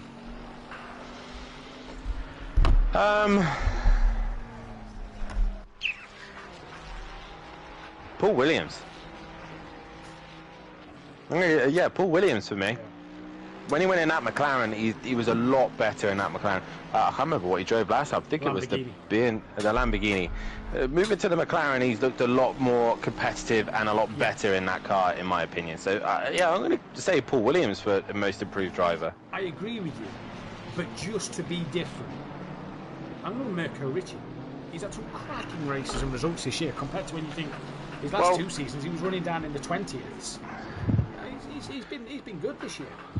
That's very funny, Matthew, because me and you have both filled out the response forms. So let's see if we've actually said the correct ones that we actually filled. I think I went. Sure, I did put Paul Williams most improved driver. Yourself, I got a fine through now. We've had 22 now, so thank you. 16. Yep. Yeah, so thank you to everyone who has filled it in. Mathew Duffin, most improved driver, and he put Mirko Ricci. Yeah. I got my team wrong. I put down Richie Corsa, completely forgetting Cam Racing was Pro-Am. Completely forgetting they was Pro-Am, because I would have put them. But yeah, fantastic. See, the last I saw was Benedict Varga, was the last response I saw. It's just been fantastic. It's just great to see what the viewers and you guys think of who it has been so far this season. Looking at Ben's form here, Ben's filled it out. Old Tim Race, the most improved driver for him. I like that. I think that's been brilliant. From him, Richie Corsa, his team of the season. Bentley, the best manufacturer. Ben, I could not agree more. The damn favourite commentator, just because you thrust them, buddies. Suzuka's favourite track. He's thrust them, buddies. As pit stops happening, Playerman has pitted. Where is Luke Saunders? He's done his pit stop this time and he's on the back of Justin Winter down the order. That's within 0.6 of a second. Playerman here, he's filled his out. He's gone Richie Michelle for most improved and driver of the season. Team of the season, he's gone Greasy Bandits. Lamborghini best manufacturer. He also voted for Dan, so fair enough. Monza his favourite track. DJ Phil, this will be an interesting one. Richie Michelle both times. Team Richie Corsa, Lamborghini. He gave it to myself, and Alton Park was his favourite track. If you voted Alton Park, I think some heads need wobbling. Jesus. There is another one that you need wobbling as well. Which, yeah, probably Bathurst. Bathurst, wobble your head at that one. Laguna, Snetterton, Suzuka, Kota. There's a few on there actually. Mizano. Bathurst is winning. Bathurst is winning. God's sake. Who's this one that I'm looking at? Started Barclog himself, and he also went the way of Old Sim Racer for most improved. I can't argue with Old Sim Racer. I think that's a fair enough comment as well. Yeah, definitely so. Obviously, the most popular series so far has gone the way of the GT4s. Obviously, Pro and Pro-Am. I mean, that's more for a viewing perspective, but the GT4s have been brilliant to watch nonetheless. Endurance, we got hopefully a few things planned for the Endurance next season. Yep. A little bit, well, I say a little bit, very more competitive, to say the least. But yeah, like I said, it's nice to see that you guys as the viewers, but especially the drivers, who you think in this season has improved the most. Justin Winter getting a little twitchy on the curve there. Daz Automatic, aka TikTok sensation. He went away with Richie Michelle. He also gave PM the vote for commentator, I think, as well. He picked Mizano as his favourite track. And then PM, he went the way of Richie Michelle for most improved. And again, to be fair, I could see why people voted Richie Michelle. You think where he was last season, 2 seasons ago, to where he is now. I think that's a fair comment as well. Yeah, definitely. Benny in the chat, always speaking ill of my home track of the Bathurst boys, aren't you? Hang on a minute. I'm not speaking ill of it. It was Dan who picked it for this year. Yeah, it's my favourite track. This is my pick. This is my pick, a proper race circuit. As the pit window comes to an end, then everybody else does not stop. Justin Winter very, very deep. And that could allow Luke Saunders through, and it does allow Luke Saunders through. We start off with the greatest challenge on ACC, tackling the mountain, you know? One of the hardest things to do. You don't race everyone else, you race yourself at the mountain, right? You know? I'm going off the Senna series. They was on a mountain for Snetterton, apparently. Yeah, you couldn't be more flat than anywhere else it could be. Thanks, Ben. Thanks, Benny. You know, and I love your pick as well for the new season as a Patreon. And let's not forget about the Patreons. Yeah. A few things we have forgotten to do as we've got really into the. Mike says most improved driver Ellie from her hot stint. Now, I've been trying to keep this on the low, but I'm starting to throw a little bit of sus on her a little bit because, you know, her pace in the hot stint is mid pro-am. But she's now lapping pro in a couple of weeks. It's a little bit sus. I mean, I hope and pray that it is. She's up the rear of Stephen Millington at the moment, can we just point out as well, by the way. She is right there with Stephen Millington. But I'm just going to go on Ellie, actually, because he looks a little juttery at the moment. While Dan's speaking of the Patreon, bring it up on screen quickly. I hope nothing happens on the track. There is the Patreon, £3 a month, Great British pounds, obviously. I don't know what that is in your currency. Or other people's currency, as we might just have to cut back. No, she tucks back in behind. You get to reserve a preferred driver number, so whatever driver number you want, whether you're racing or not. As Ellie gets the up and under, we'll cut back to the live action and come back to the Patreon in a moment.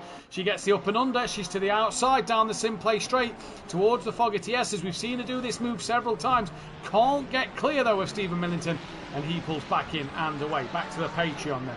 £3 a month gets you to reserve a driver number, whether you're racing or not. Priority access to sign up and events. So sign up and events will go out to the Patrons before they are opened live to the general public and drivers in the Discord.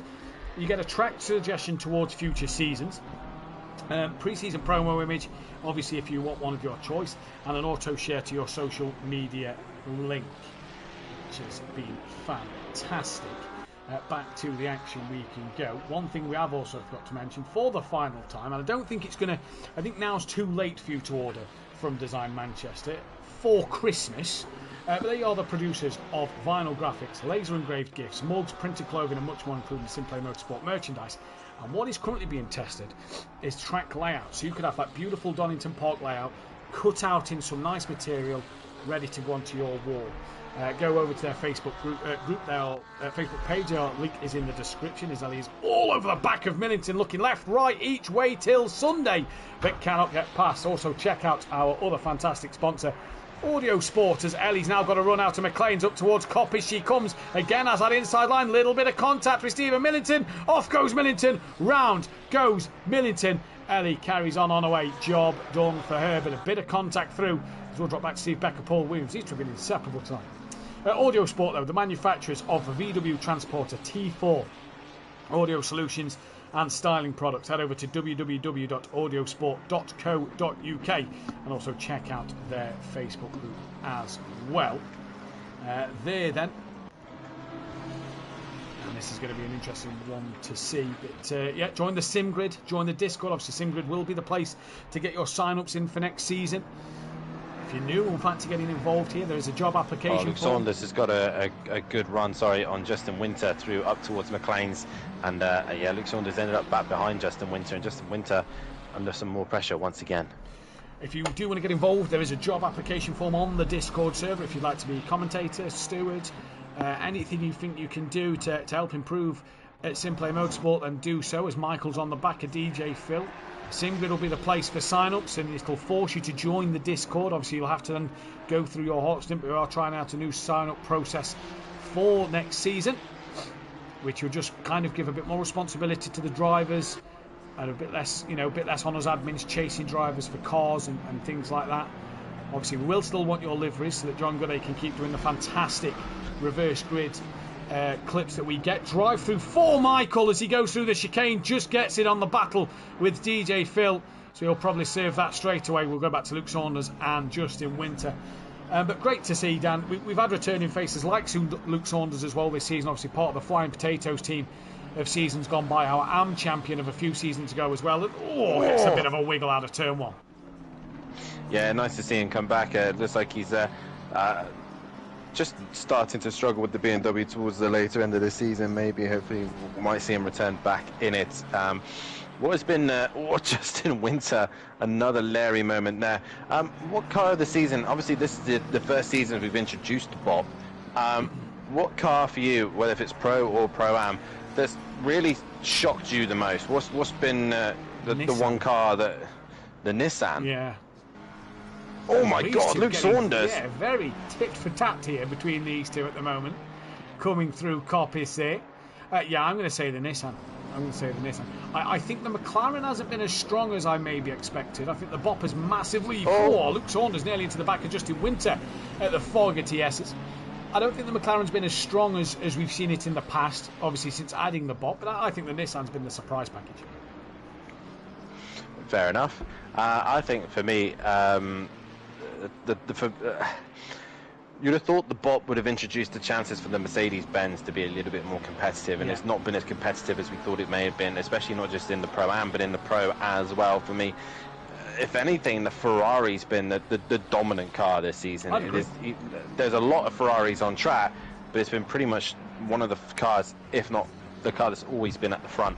Obviously, Lamborghini and Lexus have been top of the championship, but yeah. As Ellie's now up the inside of Robert Ramsell as they're now heading towards Goddard's, and Ramsell shutting the door shut on her, making her life very difficult, and she's just dropped Millington and caught Ramsell like he's nothing. Had that spin, didn't he? I tell you what, though, this is the hardest I think we've seen Ellie work for race wins tonight. Yeah, definitely so. I mean, she's got 10 seconds pretty much to make up to catch Richie Michelle. But she's got to clear cars on the way, and Robert Ramsell is not going to give up this easy. Obviously, the tyres are now going to suffer for the guys who've been out there for the longest. But yeah, it's Ellie's struggling here. Yeah, she is struggling here as she looks to the outside of Robert Ramsell, coming up through these few little bends that don't really have any name. Obviously, we had a tragic incident there in the British F4 a few seasons ago with Billy Munger. As they come through, a tap on the rear of Robert Ramsell to the outside now of Coppice. Going to look up and under maybe once again. No, thinks better of it. We'll stick with this fight for now. John Goody's got Sam right behind him, so John fighting hard P6. We will get John in here as well as one of the admins to have a chat with at the end of this one, as well as some of our hopeful podium finishes. As Ellie up the inside at the Fogger TS's. Lovely move from Ellie. She moves into P2 and now can hunt after Richie Michelle. So we'll go back to that John and Sam fight at the moment. Yeah, great stage to see. Don't forget as well, if you are new to the channel, hit that thumbs up button, the bell to be notified, and subscribe to the channel if you are new. We're close to 850 subscribers. We're 22 away from that.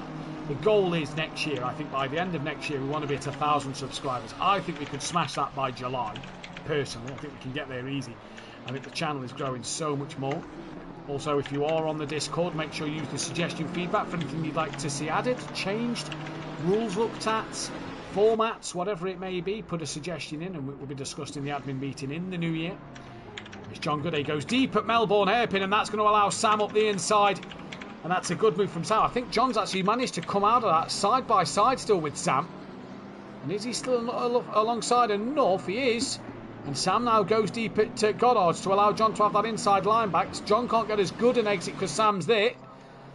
And Mirko, I think Mirko Ritchie's wheels just died. As Sam comes back up the inside into Redgate, Mirko Ritchie come out at a diagonal angle, slow from Goddard's hairpin, and just trundled onto the grass. I also think his wheel may have just died there. John's giving Sam a flash of light. That's obviously just a touring car tactic of trying to distract him a little bit. Great fighting. But Mirko off, so what a shame. Hopefully that can be sorted. But yeah, you're surprised, Cardan? I was going to say the Lexus, but I kind of knew what was coming. I think in the hands of Harris, it shot me. Whatever Mirko Ritchie's doing, he needs to get that car stopped ASAP because it's about to roll onto track. And onto the apex as well, so he's going to become a mobile chicane, and this is going to turn nasty in a minute. Ellie's coming to the line. He needs to return back to the pits. He's in the middle of the circuit here. He might not be able to, Dan. We've just seen switch to the controller. Yeah, he's got to do Get something. Out of the game. Something has happened here, and I think he's just far enough off the circuit. As here comes Monkey Boy and Player Man. He's gone. He's left. Yeah. He's left the lobby. I think that is pure equipment failure there. You just saw the way it happened. I think that's pure equipment failure. So again, I don't think I want Donington Park is killing wheels. Killed games the other year. Don't. Let's not discuss that, shall we? Discuss that. Skunky, you got a dog? Just for a dog walk. You want to beat him? Get a dog. So you beat Dan at Donington. All that just to beat me. Get a dog. Silly emo guy. No right, comment. So John's got to try and gain on the back of Sam here. He's got the gap down to 7.9. And do you know what? I know All Team Race was 14 laps down, but he did have that problem. He's come back in. I'm going to give him 19th place points, unless Mirko can get back in as well. What a shame. That was very strange. It just came out Very the hairpin diagonal and just went straight. Yeah, it just like you could see he was turning, then just went straight. And then he's probably died with a little bit of throttle on as it's just rolled and he can't do anything. So he's done the right thing by. For me, the strange thing is, the strange thing for me is obviously we've been to Donington Park and there is a slight hill going up towards turn number 1. How his car managed to keep rolling that well, it kind of surprises me. Yeah, it's a fair one. Donington is actually the track doesn't look massively hilly on this game. It's actually a lot worse than what it looked on these games. I think that's the same for every track though, to be fair. Like I was very pleasantly surprised by Thruxton, how wide it was, how actually steep some of the parts of Thruxton was when we went to visit it. My second time, the first time I was very, very young and I don't remember much of it. Steve Beck and Paul Williams, inseparable today by the way. They've been together for so long. Playerman's on the back of Monkey Boy.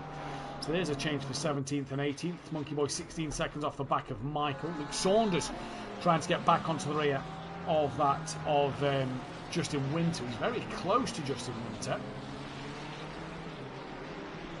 There's currently a poll out for driver of the day.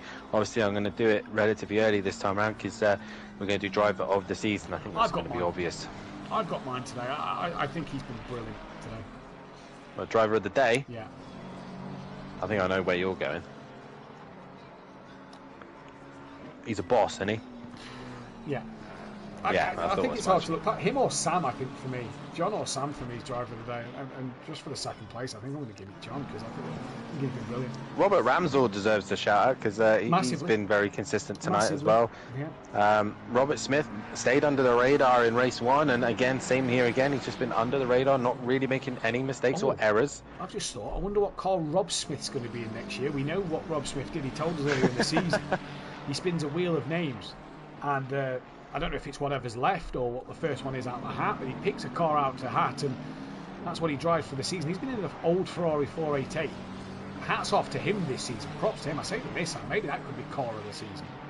The old 488. He's had some decent results in it. We're watching Luke Saunders still attack the back of Justin Winter in towards Melbourne. All good so far.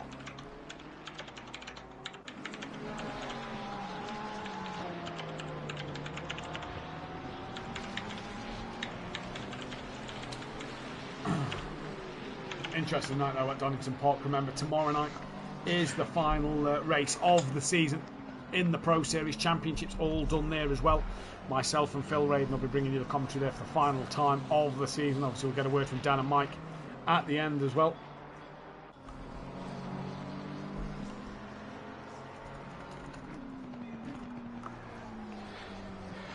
Speaking of Rob Smith and his crazy ways of deciding how to pick a car, obviously in the description, in the chat as well, is a link towards Rob Smith's GoFundMe. Obviously, he needs a wheelchair to aid him from backwards to basically move from place to place, and his current one has packed in, and he set up a GoFundMe to try and get himself I believe he set up a part worn or part used wheelchair, and he's trying to run a GoFundMe. So there's the link to his GoFundMe. If you have any spare change at all that you're willing to help him out, then please feel free to go through the GoFundMe through there. I want to make a massive apology, because the other night I said it was old Sim Racer when actually it was Rob Smith. Obviously on the Discord they both come up with different names, Odd and Old, and I got the wrong mixed up. But if you do, like I said, it's the part of the year where we start giving and, you know, helping one another out over the Christmas period, and if you do have any spare change to help him out, then feel free to go to his GoFundMe and help him towards his cause. Rightly so. Steve Beck on the back of Paul Williams. We're also going to be looking to run a charity, I think a 12-hour race in the new year at some stage. Bathurst? Nope. In honour of Paul Williams, I believe, sister-in-law, who was diagnosed with breast cancer. He wants to run a charity event for that as well. So there will be a charity event ran for that one in the new year. Dates and everything will be confirmed. I believe that we're going to, me, Michael and Dan are going to try and get into a bit of a call with him and some of the FBR guys to sort out an event for that one. Probably going to be something simple like Silverstone or Monza or a track Bathurst. Like that. Benny doesn't get to pick, neither does Dan with the sounds of it. Benny a big Bathurst, you know. Okay, not Bathurst, but what about Mount Panorama? Reversed. Yes.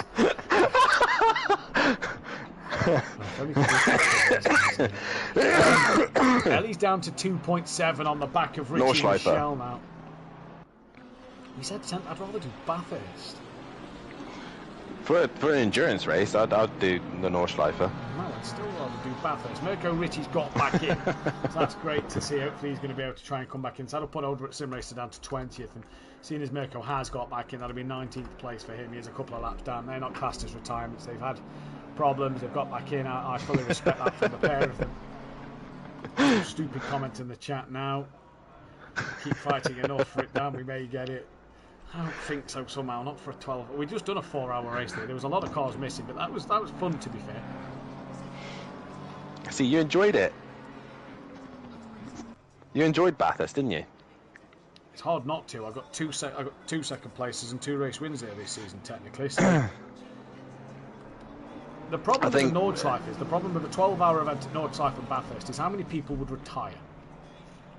I mean, if it's for a charity, I think it's different. We've done a charity event at the Nordschleife, didn't we? You know, I would do it if it's for breast cancer. It's an actual challenge then. I mean, if we do an endurance race on a normal circuit, you might as well just do the endurance championship. But if we're doing, they're a bit slower and a bit easier to handle. No, full 24-hour layout, Skunky. Yeah, just do the whole 24 hours. We've done it before. Yeah, we have. We've done it before. It's doable. Me and Dad stayed up 36 hours. You know, we used the Ginetta GT3, yeah, and we lost to Andy in the end because a particular cheating git decided to cut half of the track, and we won't get that with this. But yeah, we have done it, and obviously a reminder to the people, we have managed to do a 24-hour race event on Project Cars for cancer research in memory of Sabine Schmidt, who was the queen of the Nürburgring. Yeah, and obviously a lot of us wanted to run the Porsche because that was the car that she won her title in. Yeah, in the end, I think we managed to raise just over £1,000 towards breast cancer. I've just gone onto my emails to find out the link. We raised £1,140, and because of that, Cancer Research added an extra £196.25. So we set a target of 1,500. We reached 76% of that target at just over £1,300 in honour of Cancer Research UK and for Sabine Schmitz. And yeah, it was a fantastic event. We started it on the Friday. Ellie is right on the rear wing of Richie Michelle and pushing him along. And like Skunky said, for the last 5 minutes of this race, he's going to make him sweat. Massive as is Gary Carball to Rob Smith, as they've got a group of cars close together. But you fight for the race lead. Ellie is right on the rear wing of Richie Michelle. Drive-through penalty, I've noticed. That's going to hurt him late on this race. Rob Smith has got Luke Saunders, and he's on the back as Ellie then pulls to the outside of the Melbourne hairpin. Going to try and tuck underneath. Richie Michelle goes a little deep, manages to stop it and get it turned in and through. And back uphill he comes once again. Yeah, you know, if the Nordschleife was a track that was discussed, you know, if that's what we used to run, that's what we used to run. I you know, likes it. All for a good cause. Justin Winter's got 2 laps to do his drive-through. It is all for a good cause. And details about that event will come out. There will obviously be a driver briefing in certain rules about drivers in the lobby for teams of probably 3 or 4. Teams of possibly 3 for an event like that. But yeah, brilliant. I'm sorry, man. I momentarily had to close my game because it does this weird thing where it just ditches the sound and just starts crackling in my ear. So he's at the minute really still on the back of Richie Michelle. And can't find a way through. Not really had a proper look, I'd say, at the moment. There's Ellie. I think as well, Benny, in the chat, props to you for doing the 24 hours. Yuck, haha, attempted 12 hour, but I couldn't stay. I'd finished. Don't have anyone man enough to co-drive. I'll do it with you, Benny. But the nice thing about ACC, and especially with the PS5 and the Xbox version now, we can do driver swaps. It can be done, and service can be maintained and ran properly. So it is doable, which is nice to know now. To be fair, even though it's a complete and utter mess, we had a load of us in the chat together, and it was just a right giggle. Like I said, me and my dad, I went over to his house and we set up the chair, we set up the comms. Myself, Matt, and Kelly pretty much stayed up for 36 hours, and we broadcasted the entire event, which I'm pretty sure is something we would do again. The last time I did that as well with Daytona, I fell asleep, and if you watch that stream, you can hear me snoring. That was the first one, and that was an endurance race that never seemed to get lighter, as Matt forgot to change the time change in that. Come on, so time. Yeah, so we were doing a 24-hour night race.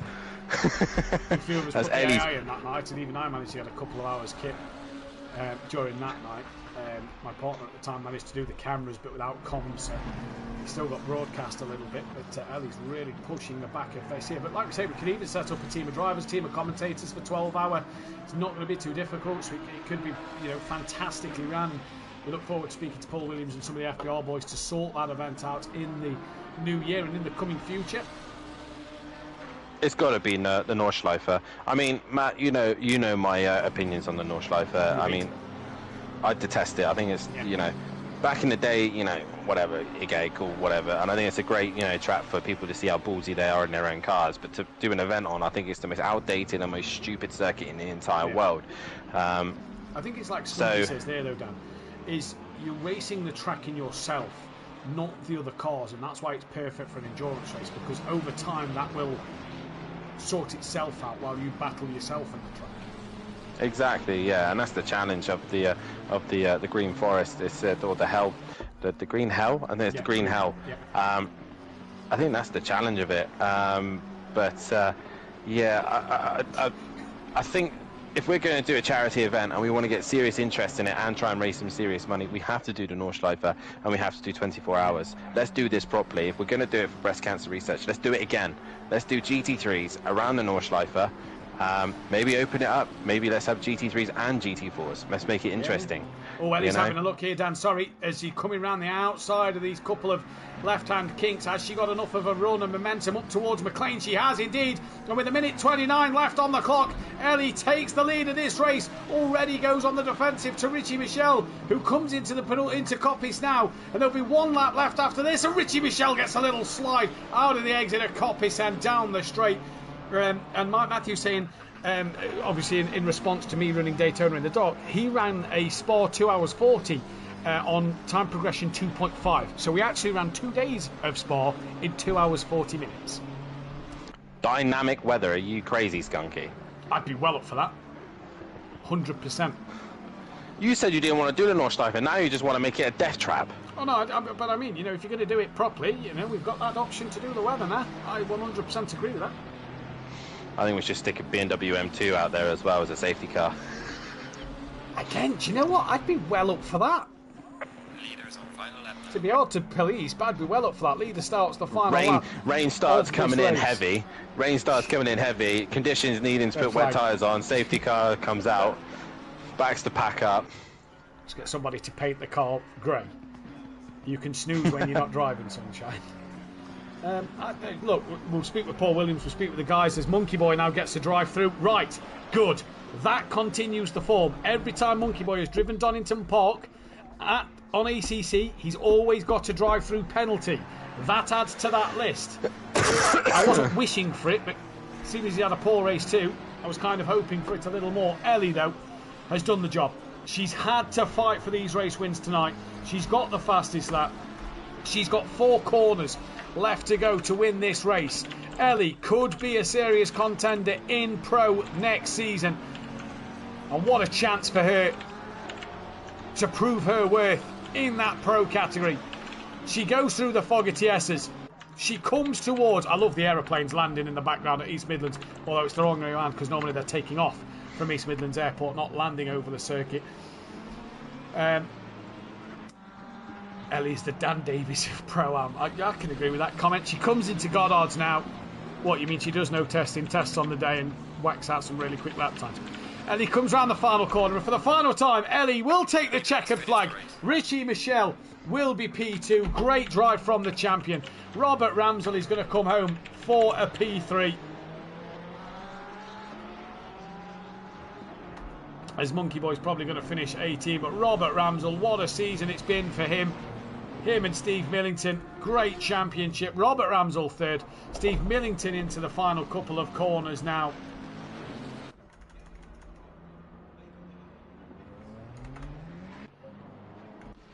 Sam, P5, solid. Oh, Robert Smith's got past John Gooday. Oh no, he did that earlier, apologies. No, he wasn't. Sam was ahead of John Gooday, so John Gooday's lost out to Robert Smith somewhere. But here comes Sam then to the line. Robert Smith is going to take a P6. Great job for Robert Smith. John Gooday, P7. Lovely race from him. Really good tonight. But a bit of a wait back to Paul Williams, who will fill in some other results. DJ Phil finished in 16th place. Paul Williams is coming to line. He's P8. Steve Beck finished down in 10th, a lap down. Old sim racer. Rob Smith in the 296 was P12. Great result for him. Monkey Boy down the order in 18th place. Good result for him.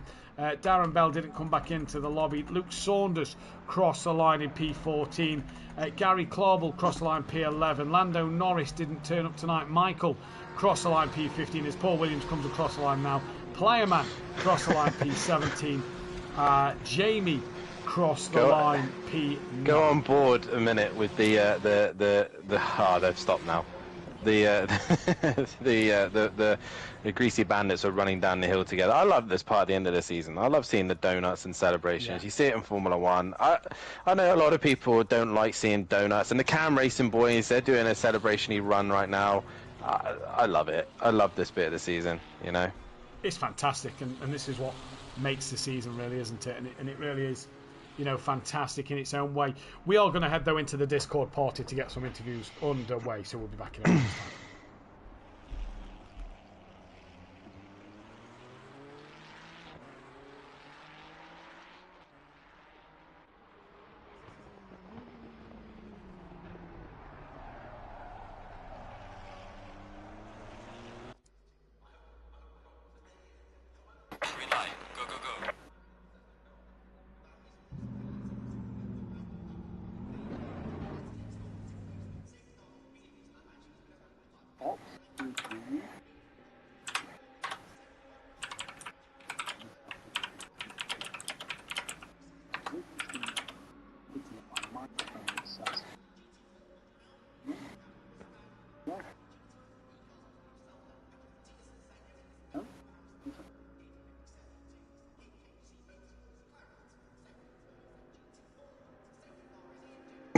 Now, it is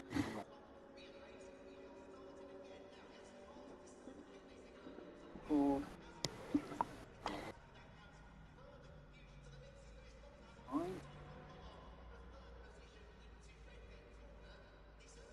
Now. It is being picked up. It says something's being picked up. Hopefully that sounds okay. Chat if you can let me know if that sounds okay for you at the moment. Like taking candy from a baby, says Skunky. Congratulations, Ellie, and well done to tonight, guys, says Peaceful Stepdad. I ran out of fuel at the end. No donuts for Corbel, he says, as well as John Gooday now is exiting the pits. And I know what this is for.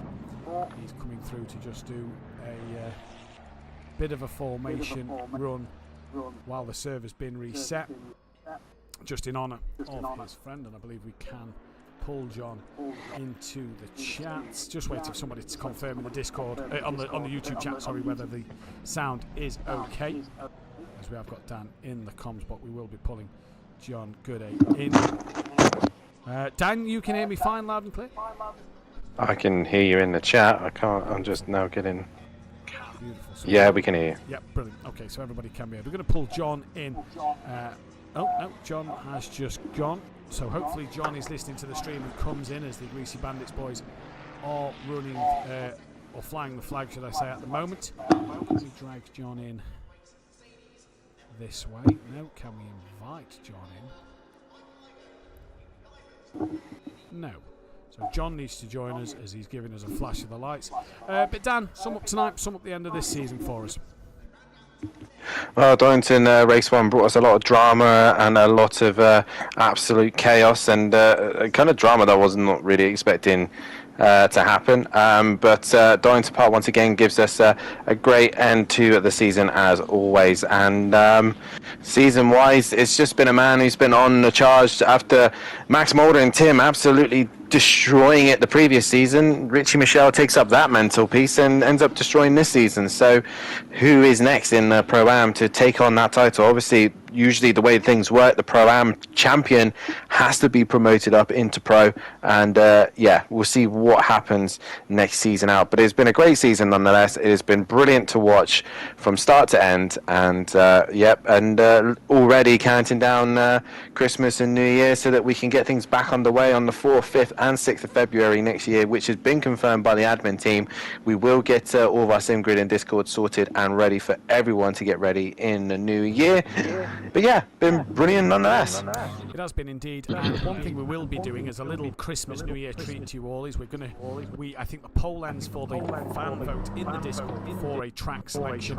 So we will try our best. We'll try and hopefully get the calendar out in between Christmas and New Year. In fact, we'll see about what we can do at the weekend. Might even drop a Christmas present to you all on Christmas Day. We'll wait and see. Might even drop a Christmas Eve before. But we have got John today in the party, and obviously John, we're watching you do donuts. Obviously this season was a massive one for yourself in honour of your friend. Obviously that's what the donuts are for at the moment. But cracking night for you tonight. First of all, let's mention that race 1. Real good race from you in that 20-minute session. Yeah, car felt really nice to be fair. Gotta say thank you for Clouden for that. It was like a last-minute decision with the setups, but yeah, it felt really nice. But then, obviously as well, I like Donny as well, don't I? So I always seem to go well here. So not the season for you. I think you'd have wanted a bit of a better season, to say the least. Obviously, based off how good the Mercedes was a few seasons ago for you. But just sum up your championship really as a whole from this year. It's been really up down. Do you know what I mean? I've had a few good tracks that I've been decent on, like Laguna Seca. It's a shame about that, really. To be fair, obviously with what went on there. Kyle Army. Yeah, I should have had probably first place there, but ended up messing my own strategy. I ended up pitting a lap early. Otherwise, that would have been fine. But yeah, it's been really up down. I wish it would have gone a bit better with obviously how this season is planned, what I wanted it to go like, but it is what it is. I'm happy with. I'm still ending up in the top 10. Do you know what I mean? So I can't really grumble about it. I've got the best of what I could out of this car. And I said to yourself, like after about 3 races, like how different this car felt with a bop. I just couldn't get on with it. So I'll be glad to see the back of it after this season. To be fair, as much as I still love the car, but with the bop, I just can't get on with it. So obviously, one of the admins here at SimPlay Motorsport. Anything you'd like to add on this season as a whole between GT4's endurance, Pro-Am and Pro? Anything you'd like to add as obviously an admin or put forward? Yeah, I just want to say thank you to the drivers that have took part in it, especially the GT4s. That has been a massive hit this season, to be fair, and it's probably one of the ones, other than obviously Pro-Ams, that have kept the numbers up. So yeah, I appreciate all the drivers that have actually stuck around and stuck with it, even though like some of the races have been quite tough. We always try and stress like keep with the race because you still pick up points. You know, unfortunately, one of my drivers went today. Again, I stress to all of them, like, just try and finish the race because you still end up picking up points. You don't know what could happen either in the race. You know, if 6-7 drivers could wipe themselves out, and you've gained a load of positions there, or they could mess up their pit stops or drive-throughs, you know, stop-goes. So, yeah, I just want to obviously say thanks to all the drivers, and obviously congratulations to you, Matt, on winning GT4s. Helen, you got Dan and Mike winning, obviously the pros and the constructors in the pros. But obviously, and then obviously the guys that have won the pro-ams as well. It's astonishing how close the grids have come now, in both pros and pro-ams. The grid has got so much stronger, and it's nice as admin side. It's really nice to see that. Do you know what I mean? So, yeah, just want to say thanks to all the drivers, and more importantly, you know, thanks to all the listeners that have kept their continuous support in the YouTube, and we try and bring good footage for you all, and we're always looking at improving as well. So I just want to really say thanks to all the support that we've got as the channel, because it really does mean a lot for us as admins. It actually does show that, you know, we are moving in the right direction. So yeah, but it's been a long season, I'll say that. Yeah, I can imagine it has been a pretty long season. John, congratulations tonight. Obviously, just stick around till the very end. But yeah, that comes to the end of Pro-Am. GT4s ended last night at Donington Park. Pro-Ams have ended tonight, and we get to go on now to the pros. Tomorrow night with myself and Phil Radin, live in the commentary box at 8 PM UK time, for the pro finale at Donington Park. If there's any pro drivers out there listening that haven't confirmed, please do confirm. Let's get as good a grid as we can for the end of the season. Dan, driver of the day? For me, driver of the day, I'm going to give it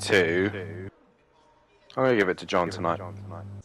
Consistent, clean, stayed out of trouble, and actually made the Mercedes look good. So, yeah, John for me tonight. Yeah, I'm going to go the way of John as well. I think honourable mention to Sam and to Robert Ramsell. They've both had cracking nights, but I'm also going to go the way of John as well tonight. I think he's looked really good and consistent. Obviously, a very emotional night for John himself, so great to see him being up there in the chat. Dan, driver of the season? Richie Michelle. Easily. He's just been dominant from start to end in that Lambo, and it's nice to see Lamborghini back on top again. My old girl. Your old girl. Indeed, it is. Your final tables, which are provisional. Don't forget, tickets can still come in and see. Just 2 seconds. Just going to mute John just for a moment, just to see if that echo does go. Let me know if the echo has gone. But for the final time this season, your championships is Richie Michelle from Robert Smith, who finishes second overall from Old Sim Racer due to wheel problems at the end. Dennis Hansen fourth place. Stephen Beck manages to take P5 from Justin Winter. John Gooday P7 with Gary Clarball 8th. Paul Williams is 9th. Stephen Millington 10th. Sam P11. Robert Ramsell P12. Luke Saunders P13 with Lando Norris P15. Mirko Ritchie is 16th place. After that then is sorry, I just did something else. Robert Ramsell 12th, Luke Saunders 13th, Lando Norris 14th, Mirko Ritchie 15th, Playerman 16th place, Monkey Boy 17th, Casper Allin is 18th with Ellie 19th in the end, Brian Craig 20th, Rob Smith P21, Francisco 22nd, DJ Phil 23rd from Kieran Argent, Michael 25th, Cranky Duckhead 26th, from Jamie, Darren Bell, The Jackal, Mathew Hicks, Graham, Ian Best, Dean Vigus, Lucas and Dean Wasaki. Constructors Championship then, Team Richie Corsa lead the way from Stage 2 Motorsport. Cam Racing managed to finish 3rd place after entering the season late, so great job from them too. Team Tom P4 from Greasy Bandits Racing, Team Dane Train P6, Forever Forward 7th, Team FBR P8, Roadrunner Bandits P9, McLaren Racing, Team Merlot, Naval Racing Team, Speedy Gonzalez Motorsport, Wind Up Motorsport and the Greasy Bandit Racing Junior Team bring up the rear. That, though, is all we have time for. Hopefully the echo has just shifted. For one last time, though, please hit that thumbs up button, the bell to be notified when we go live, and subscribe to the channel if you are new. From all of us, though, here at SimPlay Motorsport, good night. Good night.